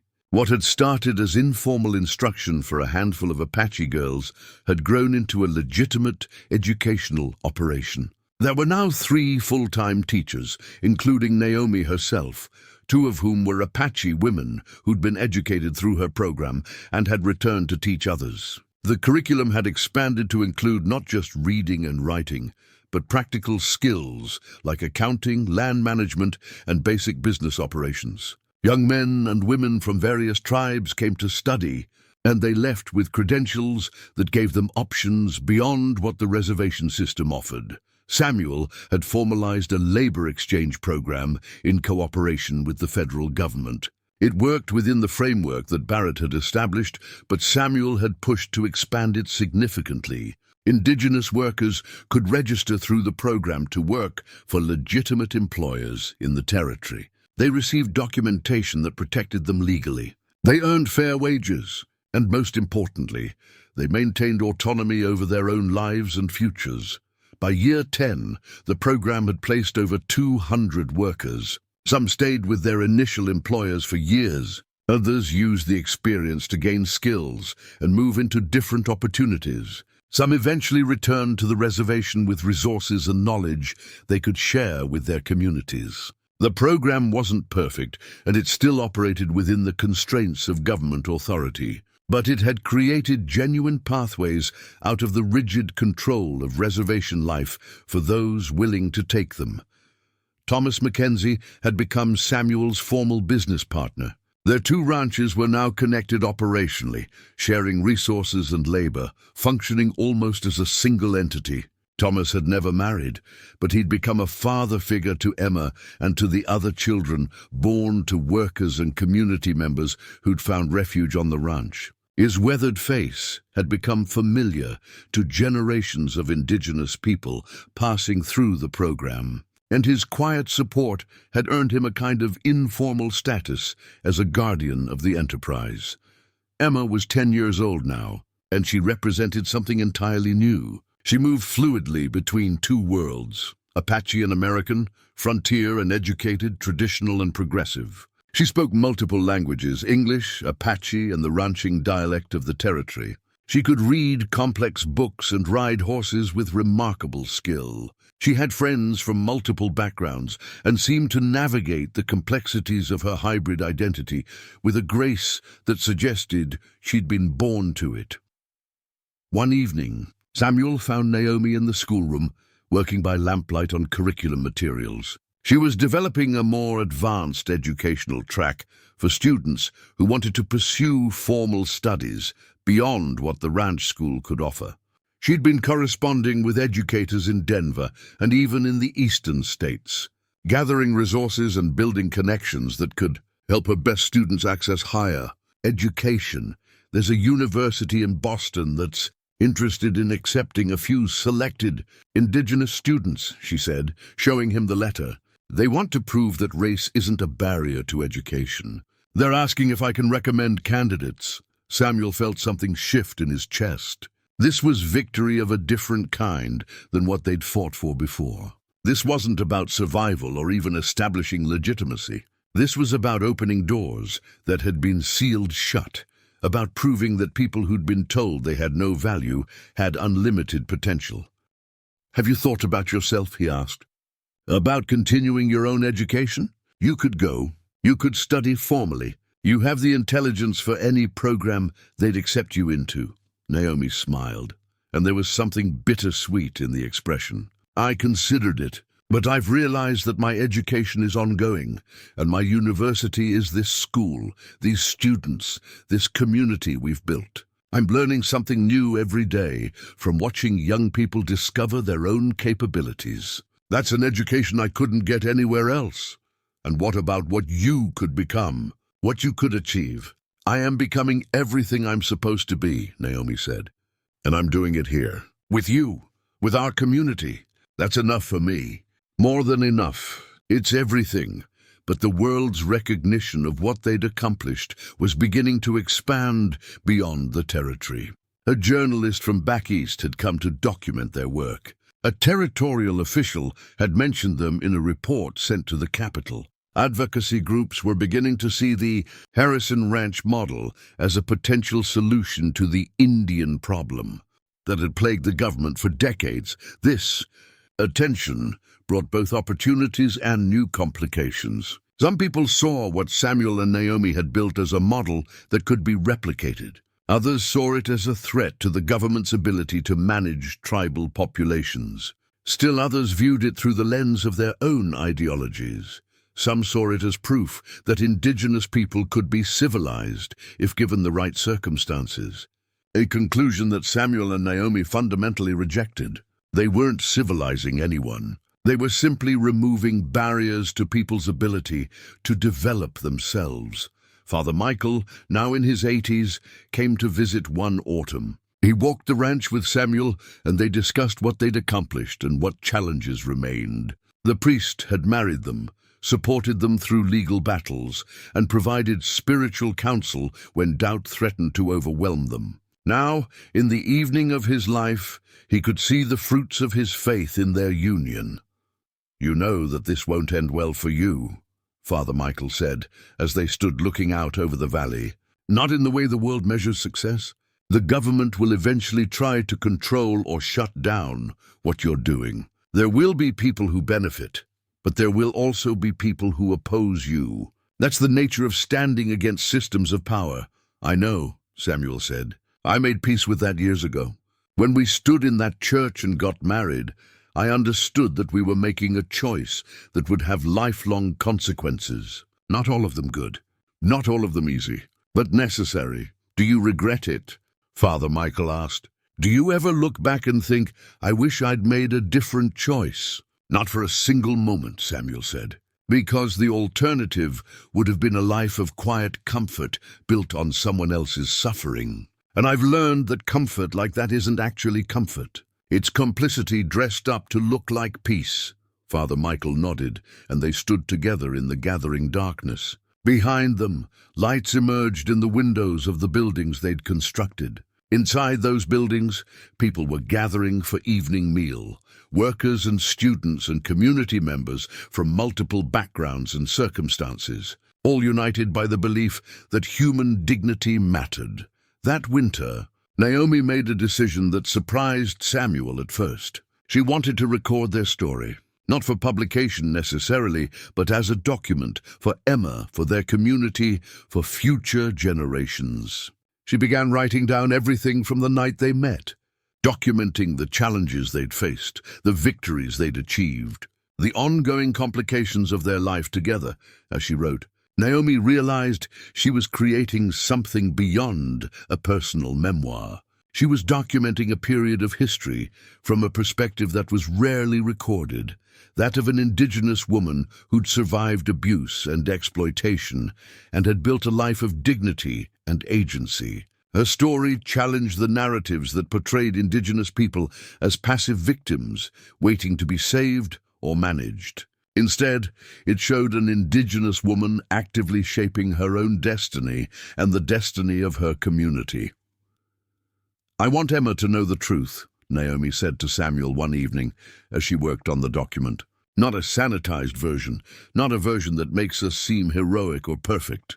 The real version, the struggles, the compromises, the moments when I wanted to give up, and the moments when I chose to continue. I want her to understand that we're not special people. We're just people who made choices. And those choices had consequences." By the end of that winter, Naomi had filled several journals with her account. Samuel read through them, and he was struck by the clarity of her perspective. She wrote about him with honesty, his fears, his growth, his occasional moments of doubt. She wrote about herself without false modesty, but also without arrogance. She wrote about the system they'd challenged with nuance, acknowledging both its mechanisms of control and the reality that some people within the system had operated with genuine humanity and a willingness to compromise. "This should be published," Samuel said. "Not privately. People need to read this. The full story, the complications, the costs, the victories that aren't neat or simple." Naomi considered it. The idea of sharing her story publicly was both appealing and terrifying. It would expose them further to scrutiny and judgment, but it would also create a permanent record, a counter-narrative to the stories that had been told about them and about indigenous people more broadly. "Maybe," she said finally, "someday, when Emma is older, when we've had more distance from this period of intense struggle, when I can tell the story as someone reflecting back rather than someone still living in the middle of it." As spring arrived in the 11th year of their life together, Samuel and Naomi stood once again on their porch and looked out at the property they'd transformed. The ranch had evolved beyond what either of them had envisioned. It was no longer a place of isolation or refuge, but a beacon, a demonstration that different ways of living together were possible. Workers moved through the property with confidence and skill. Students studied in classrooms that had been built on land once held sacred. Cattle grazed on carefully managed pastures, and somewhere in the distance, the mountains that had witnessed their beginning continued their eternal watch over the landscape. What had started as a rescue had become a revolution, quiet, persistent, and rooted in the simple insistence that human beings deserved dignity, autonomy, and the opportunity to shape their own futures. And as they looked at the life they'd built together, Samuel and Naomi understood that their story was far from over. It was still being written day by day, choice by choice, in the lives of everyone their courage had touched. The letter arrived on a Wednesday morning in early spring of year 12. It came from a government office in Denver, stamped with official seals and bearing the signature of someone named Harold Prescott, who identified himself as the Director of Indian Affairs for the Colorado Territory. The letter was formal and precise, and it contained news that shattered the fragile peace Samuel and Naomi had worked so hard to build. The government was establishing new regulations regarding indigenous employment and settlement.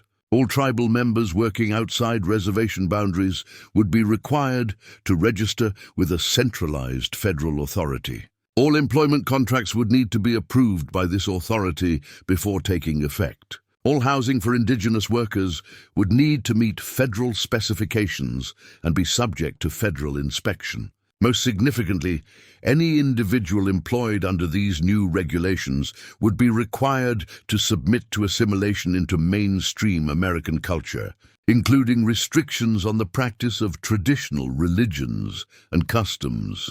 The regulations essentially dismantled the delicate framework that Barrett had established. And worse, they targeted specifically the model that Samuel and Naomi had created. The letter included language about inappropriate associations between settlers and tribal members and contamination of indigenous peoples through intimate cultural exchange. It was clear that the government had decided their marriage and their educational program represented a threat to their broader assimilation. Strategy. Samuel showed the letter to Naomi, and he watched her face as she read it. She went through multiple emotional stages: anger, fear, disbelief, then a kind of cold determination. "They're going to close the school," she said quietly. "They're going to shut down the labor program. They're going to try to force all of us back onto the reservations." "We'll fight it," Samuel said. "Augustus can challenge the regulations. We can gather evidence of the program's success. We have documentation of how many lives have been improved." "Fighting takes time," Naomi said. "And the government has time. They have resources. We have to decide if we can afford to be here while they slowly strangle what we've built." That conversation marked the beginning of a profound shift in their thinking. For the first time since marrying, they seriously considered leaving Colorado.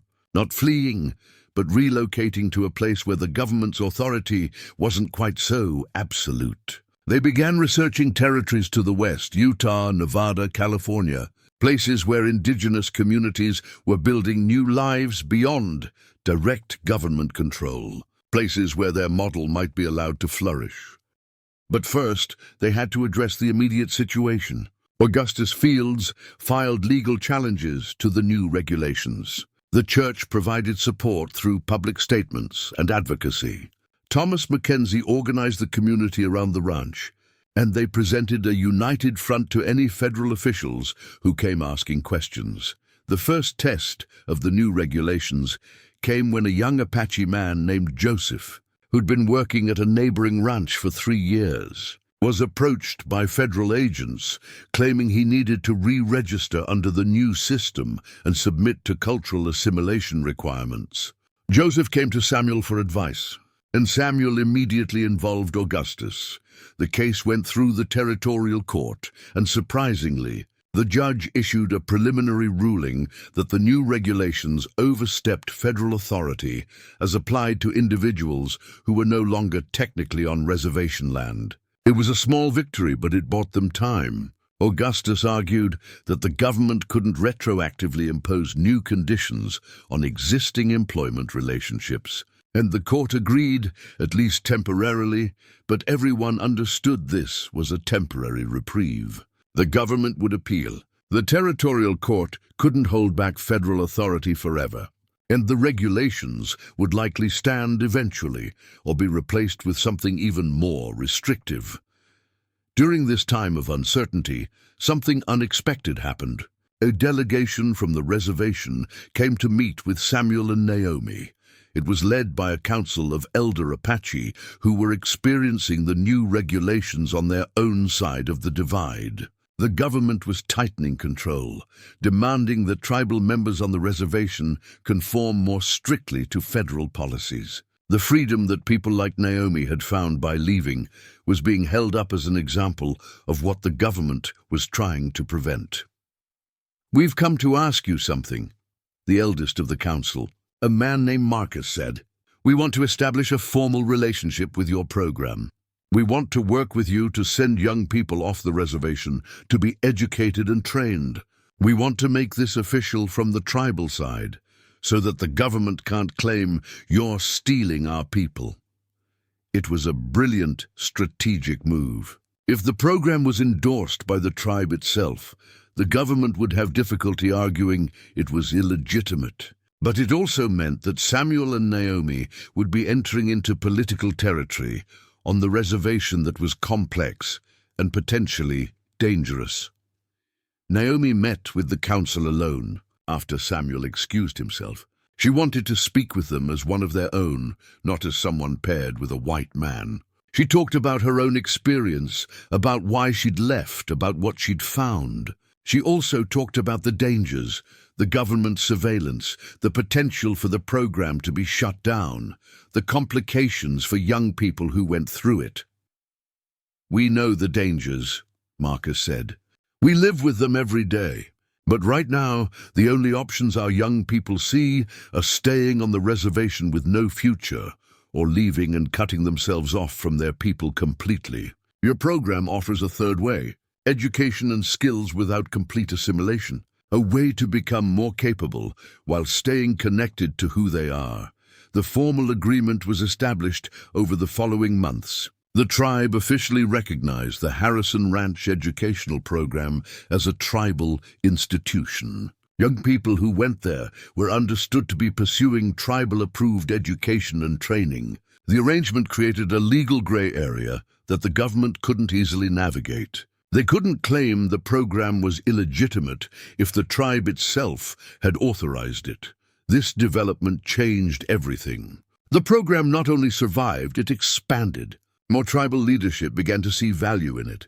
Cooperation between the ranch and the reservation intensified. Resources flowed in both directions. Young people educated at the ranch returned to the reservation with skills and knowledge, and older tribal members came to the ranch for shorter training periods focused on specific skills like accounting or English language instruction.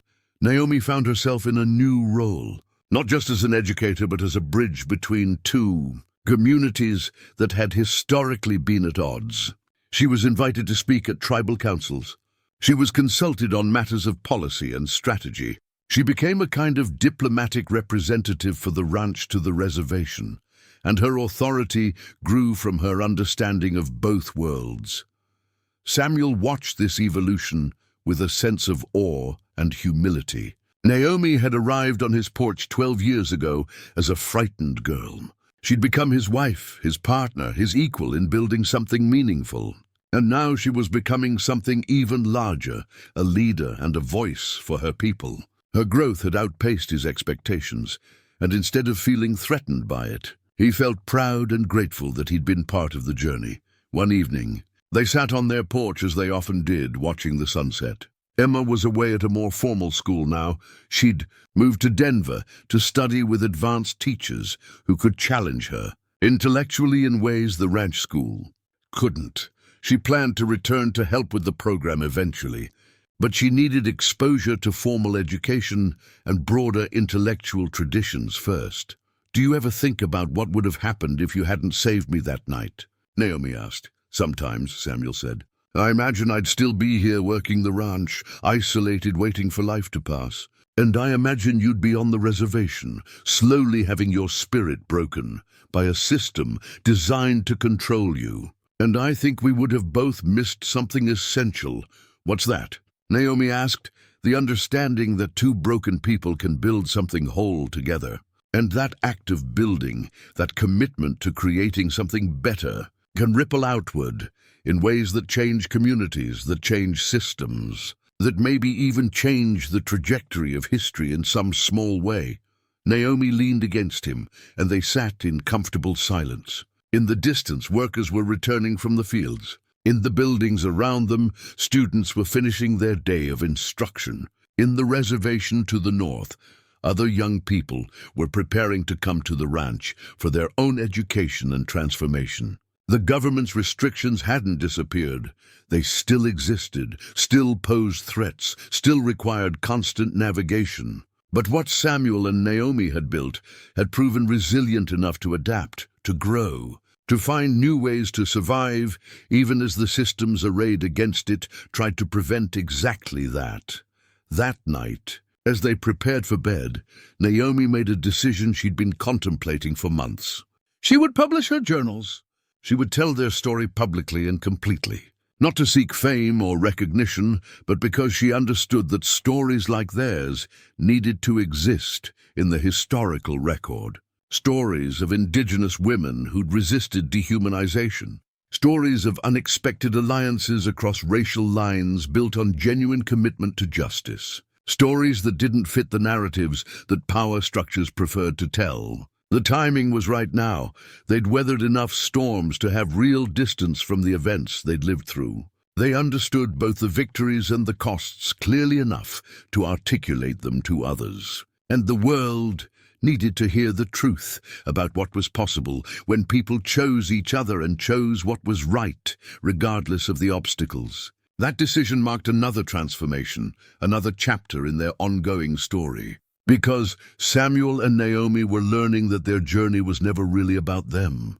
It had always been about something larger, about creating possibilities for others, about bearing witness to injustice and refusing to accept it, about building and rebuilding in the face of forces designed to prevent exactly that. And now they would share that story, not as heroes, but as human beings who'd chosen to make a difference. Finding a publisher willing to print Naomi's journals proved more challenging than either she or Samuel had anticipated. Publishers in Denver refused, claiming that the subject matter was too controversial and that the reading public wasn't interested in indigenous perspectives on American expansion. Publishers in the East were more open to the idea, but they wanted to reshape the narrative, to make it palatable to white readers, by emphasizing Samuel's role in the rescue and downplaying Naomi's agency and intelligence. "They want to make you the hero and me the victim," Naomi said, after declining an offer from a major New York publisher. "They want the story to be about a white man saving an Indian woman, not about an Indian woman building a life of purpose and dignity despite systems designed to prevent it. It was Thomas who suggested a different approach. He'd been reading newspapers and journals from reformist organizations, and he'd noticed that there were small presses, some run by churches, some run by abolitionist groups that had pivoted.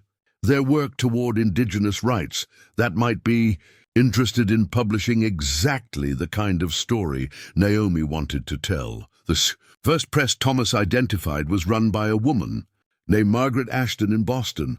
Margaret had been involved in progressive causes for decades and had recently become interested in indigenous rights. She agreed to read Naomi's manuscript, and she was so moved by it that she committed to publishing it exactly as written, without editorial changes intended to make it more palatable to mainstream audiences. "Your story deserves to be told in your voice," Margaret wrote to Naomi, "not filtered through the assumptions and prejudices of people trying to sell books to readers who don't want to be challenged. I want to publish this because I believe it will challenge people. I believe it will change how some people think about indigenous peoples, about women, about what's possible when we choose solidarity over exploitation." Naomi made the decision to publish under the title "You're Mine Now, A Journey from Captivity to Freedom," the title reclaimed the phrase that had terrified her when she first said it to Samuel, transforming it from a declaration of possession into a declaration of agency and choice. She was hers now, not belonging to anyone else, but fully owning her own destiny.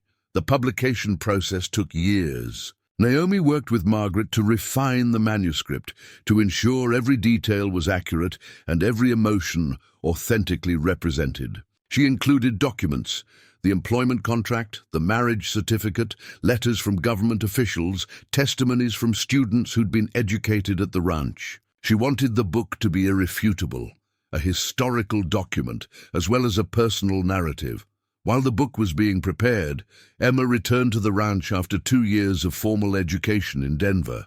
She was 18 now, brilliant, and shaped by exposure to both formal intellectual traditions and the lived experience of her parents' work. She immediately became involved in the teaching program, bringing fresh energy and new pedagogical approaches. It was Emma who suggested that they create a satellite location for the school. The ranch was flourishing, but there were communities further north and east that could benefit from educational access but couldn't easily travel to the main location. With tribal council approval, Emma and Samuel established a second school building about 40 miles away, with teachers trained at the main location running the instruction. By the time the book was published in 1882, 15 years after Naomi had fled the reservation, the Harrison Ranch had evolved into something that defied simple categorization. It was no longer a ranch in the traditional sense. It was an institution, a community hub, a place where education and economic opportunity intersected with cultural preservation and personal autonomy. The publication of You're Mine Now created immediate controversy. Newspapers debated the book's claims. Some outlets praised its honesty and courage. Others attacked it viciously, defending the government's policies toward indigenous peoples and questioning Naomi's credibility as an author. But the controversy also meant that people read the book, that it reached audiences that wouldn't have otherwise encountered such a direct, indigenous perspective on American history. More importantly, the book resonated with indigenous communities across the territory and beyond. Women from reservations wrote to Naomi describing their own situations and asking for advice. Young people wrote asking how they could access education similar to what was offered at the Harrison Ranch. Tribal leaders wrote expressing interest in replicating the model in their own communities. One letter came from a woman named Margaret Running Deer from the Ute Reservation in Utah. Margaret had read the book and had recognized in Naomi's story echoes of her own experiences. She wrote expressing her desire to establish a similar program in Utah, and she asked if Naomi and Samuel would be willing to help her develop it. Samuel and Naomi discussed the request at length. They'd thought about expanding beyond Colorado, but they'd imagined doing so carefully after much planning. Margaret's offer presented an opportunity to be more aggressive in spreading their model. The question was whether they had the energy and resources to support expansion while still maintaining the quality and integrity of their existing program. It was Emma who provided the answer. "You've built this program with the understanding that it would outlast you," she said. "That means it needs to be transferable, teachable. I can manage the main ranch and the northern location. Let me do that. You go help Margaret start a program in Utah. You train her teachers. You make sure she understands not just the mechanics of what we do, but the philosophy behind it. And then maybe others will follow. Maybe in 10 years, there are 5 of these programs. Maybe in 20 years, there are 10. Thomas agreed to support Emma in the expanded management role, and by the spring of 1883, Samuel and Naomi were preparing to travel to Utah to work with Margaret running deer. The decision to leave the ranch they'd built, even temporarily, was difficult. But it represented something important, a willingness to trust others with their vision, to prioritize the expansion of the program over their personal comfort and security. Before they left, there was a gathering at the ranch. Students past and present came to say goodbye. Workers whose lives had been transformed by the programs came to express their gratitude. Tribal leaders came to witness the moment. It was a celebration and a commissioning, a recognition that what had begun with 2 desperate people finding each other on a dark Colorado night had evolved into something that belonged to a community, not just to Samuel and Naomi individually.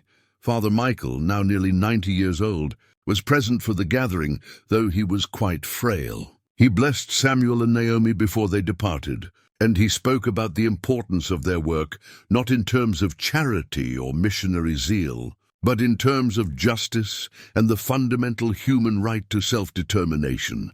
"What you've done here," Father Michael said, "isn't about converting anyone or assimilating anyone or improving anyone. It's about recognizing the inherent dignity in every human being and creating space for that dignity to flourish. That's sacred work. That's the work of God, whether or not people use religious language to describe it." The journey to Utah was arduous, taking several weeks on horseback through terrain that grew increasingly unfamiliar. Naomi found herself reflecting on how far she'd come from that desperate flight from the reservation. She was no longer a frightened girl running for her life. She was a woman traveling purposefully with her husband to help others build the kind of life that had been denied to her. The irony wasn't lost on her, that fleeing had eventually led to returning, not to where she'd come from, but to communities she'd never encountered, carrying gifts of knowledge and possibility.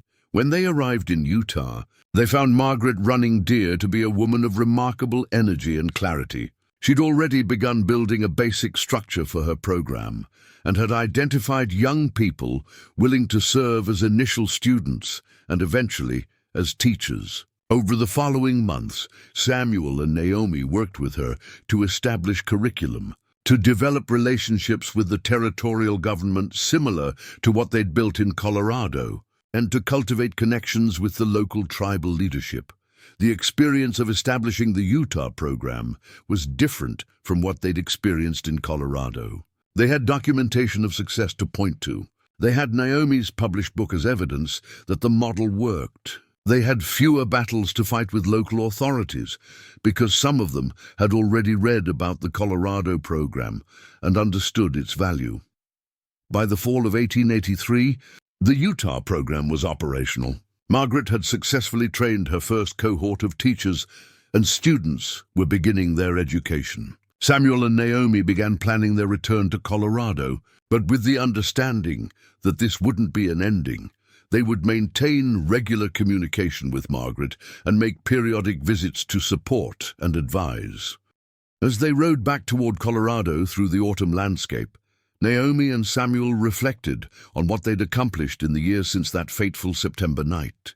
They'd built not just a ranch or even a school, they'd built a movement. They demonstrated through lived experience that Indigenous people deserved and were capable of pursuing education, dignity, and autonomy. They'd created pathways out of systems designed to control and diminish. They'd proven that love across the boundaries society had constructed could be powerful and transformative. And they'd done it by refusing to accept the narratives that had been imposed on them. Narratives that said Indigenous people were incapable, that said women without family had no value, that said systems of power couldn't be challenged by individuals willing to stand against them. Their story had become proof that different futures were possible.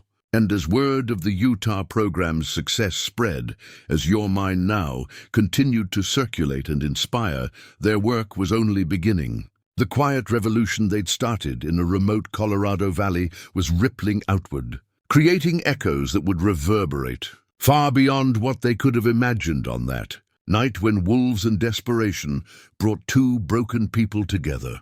20 years after that fateful September night when wolves hunted a desperate Apache girl across the Colorado Plateau, Samuel Harrison sat in the office of the Harrison Ranch compound, a structure that hadn't existed in those early days of their struggle. His hair was gray now, his face weathered by decades of outdoor work and the weight of responsibility he'd willingly shouldered. He was reading correspondence from programs across 3 territories that had been established using their model as a foundation. Utah, Nevada, and Arizona now had active educational centers that provided Indigenous people with paths toward autonomy and dignity. And the letters kept coming, from other communities wanting to start their own programs, from former students who'd gone on to positions of influence and leadership, from tribal leaders who'd transformed their approach to education and opportunity. Naomi was in the main classroom with a new cohort of students. She was 51 now, and her role had evolved from teacher to administrator to something more difficult to categorize. She was a keeper of institutional memory and a living embodiment of what their program could accomplish. When young people struggled, she would sometimes simply tell them part of her own story. Not the entire narrative, but specific moments. The night she fled, the terror of the wolves, the moment she realized that survival wasn't enough, that she wanted to thrive. Those moments, delivered without sentimentality or self-pity, seemed to reach students in ways that formal instruction never could. Emma was 32 years old now, managing the operations of 3 different locations and directing a growing staff of Indigenous educators who had been trained through their program. She'd married a man named James Two Bears, himself a former student who'd gone on to study advanced agriculture and now helped manage the ranch's expanded pastoral operations. Emma and James had 2 children of their own, Samuel's grandchildren, and the next generation was already learning the values that had shaped their family's mission. Thomas Mackenzie had passed away 5 years earlier at the age of 84.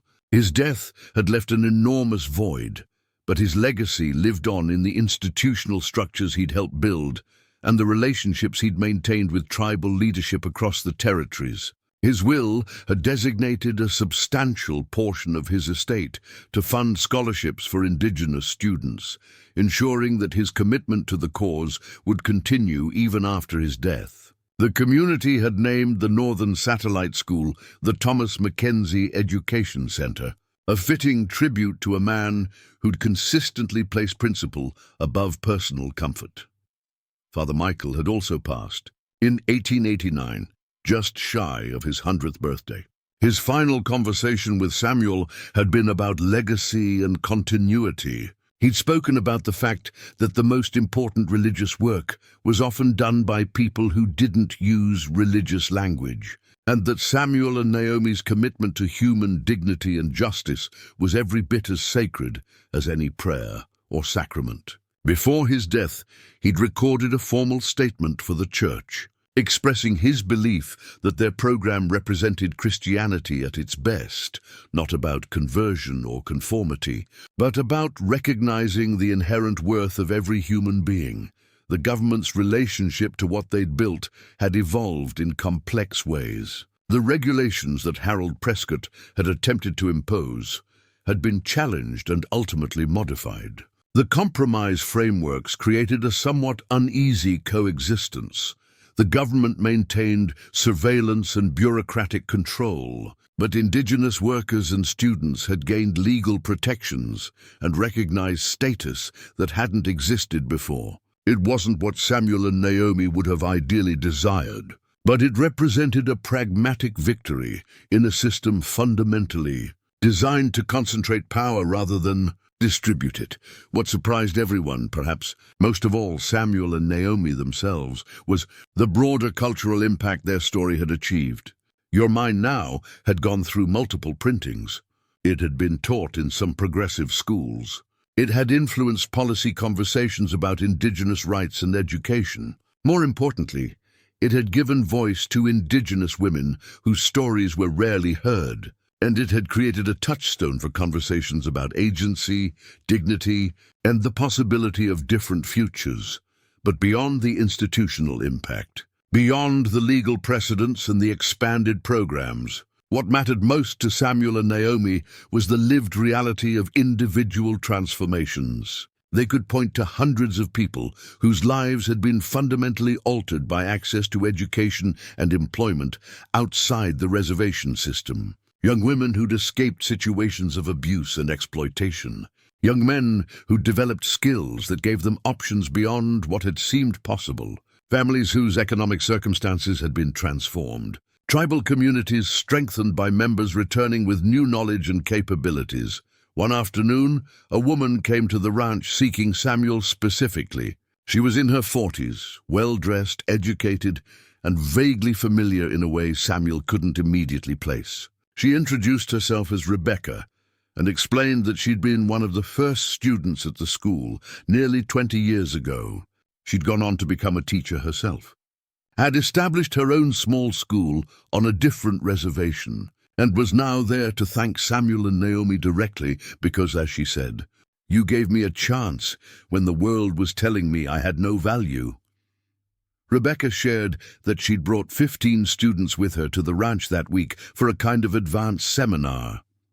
She explained that some of her students had expressed interest in potentially expanding the model even further, possibly into Mexico and Canada. What had started as a refuge for one girl was becoming a network, a movement, a slow revolution in how indigenous education and autonomy were understood and practiced across North America.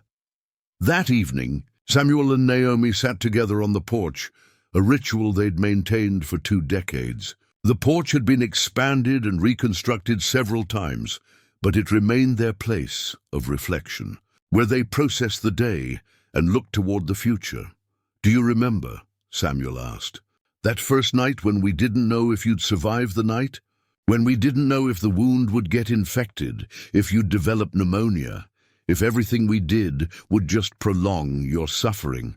"I remember," Naomi said. "I remember thinking that if I died right then, at least I'd die having been treated with kindness. That seemed almost miraculous at the time. And now?" Samuel asked. "Now I see young women from the reservation choosing their own futures," Naomi said. "I see tribal leaders speaking with authority about what their people need. I see programs that exist because we refuse to accept that systems of oppression were immutable. I see possibilities that didn't exist before. That's more than I could have ever imagined. Do you ever think about the cost?" Samuel asked. "The years of struggle, the legal battles, the social ostracism, the constant scrutiny." Naomi was silent for a long moment. "Of course I do. Every time there was a setback, every time I had to justify my own marriage or my own choices to government officials, every time the system tried to control us. But I also think about what the alternative would have been. I think about the thousands of indigenous people who might still be trapped in systems designed to prevent them from developing their full humanity. And I think about how different my life would have been if you hadn't stopped to help that night. Different people making different choices. That's how movements are built. That's how systems begin to change. As darkness settled over the valley, lights began to appear in the windows of buildings they'd constructed.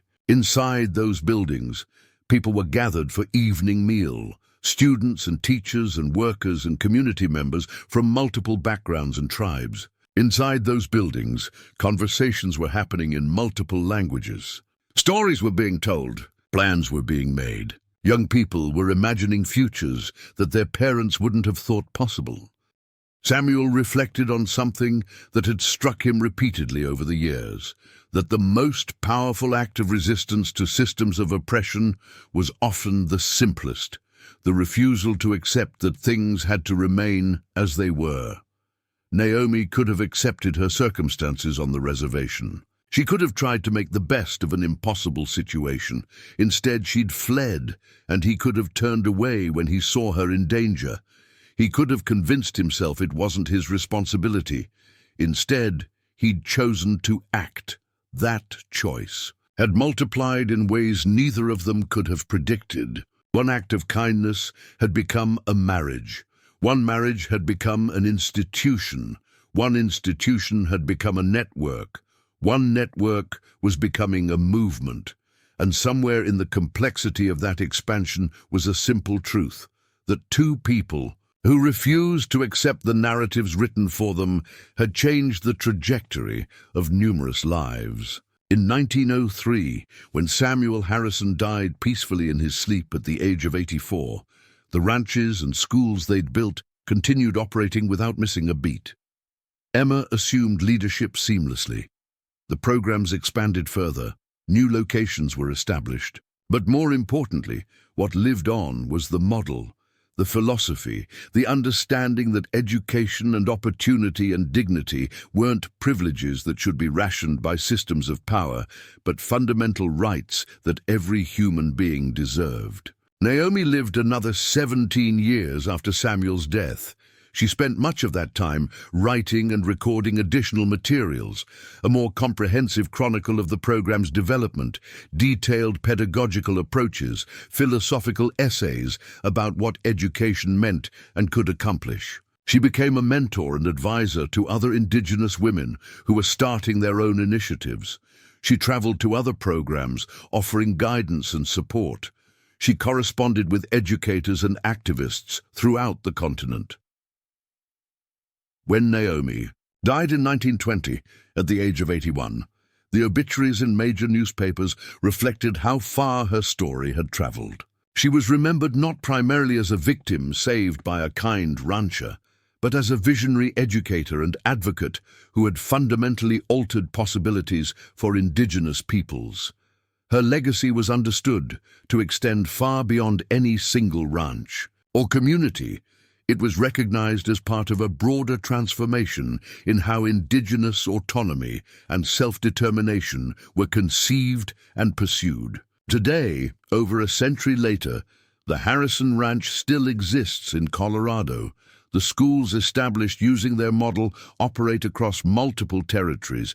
Thousands of Indigenous people have passed through programs rooted in the principles that Samuel and Naomi established. But beyond the institutional legacy is something perhaps more important, a template for how change happens, how individuals can challenge systems, how love and commitment can become revolutionary acts.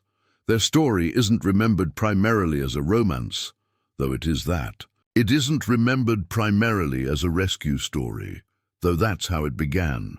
It's remembered as a story about choice, about individuals who refused to accept what systems told them was inevitable, who insisted on building alternatives, who understood that personal transformation and systemic change were deeply interconnected. When Naomi said, "You're mine now," to Samuel that night on the porch over a century ago, she wasn't declaring possession. She was declaring agency. She was saying, "I choose this. I choose you. I choose to build something different." And that choice, repeated thousands of times by thousands of people who came after, proved that even systems designed to control and diminish could be challenged by individuals willing to stand together. In our own time, when we're asked what makes a meaningful life, what constitutes a legacy, what it means to make a difference, we might look back at the story of Samuel and Naomi. We might see in their choices something to emulate, not their specific circumstances, but their fundamental commitment to see the humanity in others, to refuse systems that diminish that humanity, to build alternatives even when the path is unclear and the obstacles seem insurmountable. Their story reminds us that history isn't something that happens to us. It's something we create through our choices and our commitments. It reminds us that love, when coupled with justice and solidarity, can be revolutionary. It reminds us that one person choosing to act can ripple outward in ways they'll never fully understand or see. On that Colorado plateau, under stars that have watched over the land for millions of years, Samuel Harrison once pulled a desperate girl back from the edge of destruction. That single act of compassion became the foundation for something far larger than either of them could have imagined.